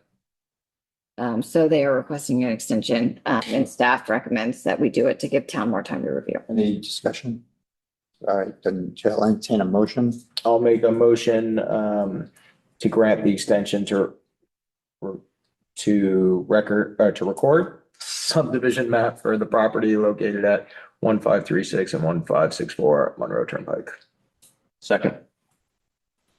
Motion and second. All those in favor? Aye. Any opposed? All right, unanimous passage. Oh, boy. Meeting minutes, 5/7/26. You all have the minutes. I'll make a motion to approve the May 7th meetings as drafted. Didn't you already do this? No, you said no. Wait. Okay, so we have a motion. Second. Motion So and a nice. I second. guess we're doing it twice. I think we did. Yeah, we did. I have Westland was motion and Yeah, S right. was I think we did do it before and then we went, it was before the deliberation. Yeah. This is what happens. When do we have to vote to continue the meeting? Isn't it? Let's finish it. All right, so let's keep going. All right, keep going. Yeah, buddy. Buckle up. Do we have chairman reports? No? Anything? Anything to report? All right, commissioners report, I mean, staff reports. Okay, I'll make it quick. I do have something in your packets. It's just a brief overview of just what's going on. Building permits or ZCCs. I don't give you guys a list of like decks and above ground pools and things like that, but I do want you Or I can go swimming. but I do want you to see, we have a lot of additions happening. We have a single family dwelling every once in a while. But really what we're seeing is the trend is that, people can't afford to move. People can't find houses that meet their needs. So they're all trying to make their existing houses that they have work. We've had an uptick in ZBA applications for variances for all of those same reasons. So lots of people are trying to stay in town, to live in town, but they're doing a lot of additions. So we're seeing way more additions than we are single family dwellings being built. And I just think it's reflective of what's going on. Legacy Lane, all of the dwelling units have gotten their COs. So all the units are completed at 1271 Monroe Turnpike, which is now 1 through 25 at Legacy Lane. Their site permit is still partially outstanding. We're holding their bond. They need to put the top course down, do their final striping, and some things of that nature, but the majority of the work is complete. We met with their HOA president so we could go through how to deal with changes moving forward. And we've gotten really good feedback just about the constructability quality, the construction quality, the site. So people are actually really happy there. The one thing I will say is I always try to ask people where they came from. I know that one person came from Trumbull. I heard another one came from Oregon. I heard another one came from California. So my only real issue with the development is that we are not downsizing people from our own community. We're actually bringing out-of-state residents in who want to be near New York City where their kids live, but still want to be, in a nicer area or things like that. So we're not actually serving our own 55 plus community. We are serving some Connecticut people, but we are also serving a lot of out-of-town people. Home occupations, we always get a couple of these, which I always love thinking that people are doing little things and big things in their homes. Change of tenants, same old of the types of uses that we are used to seeing coming in and out. I know that there's been some requests to talk about smoke shops and cigar shops and things like that. So I do have that on the agenda for subcommittee to talk about. 197 Monroe Turnpike, which is now Snapbox. So 205 Monroe Turnpike is Panera, 201 is Aldi, and 197 is Snapbox. That is the new addresses that have been assigned to them. Is complete. It has a CO.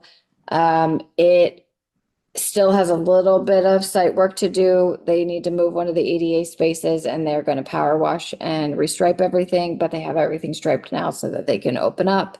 But I actually think it looks pretty nice. They did a good job. And now that they turned the lights down, sure. And then I just need us to schedule subcommittee meeting. The in-between date on Mondays is June 8th. That's when we've been typically scheduling on the off week of planning and zoning between the other two on a Monday. If that's how we want to go, it would be June 8th at 5:30. Sounds good. What's Menominee Corp? It's like pre-packaged snacks, like chips and like snacky things. Like a convenience store? I think it's more, I was reading the description. Thomas is the one that issued the permit. I think it's more like manufacturing-ish. They take orders, maybe. I don't actually know the So are details. we on for June 8th? Look okay with me. Yeah.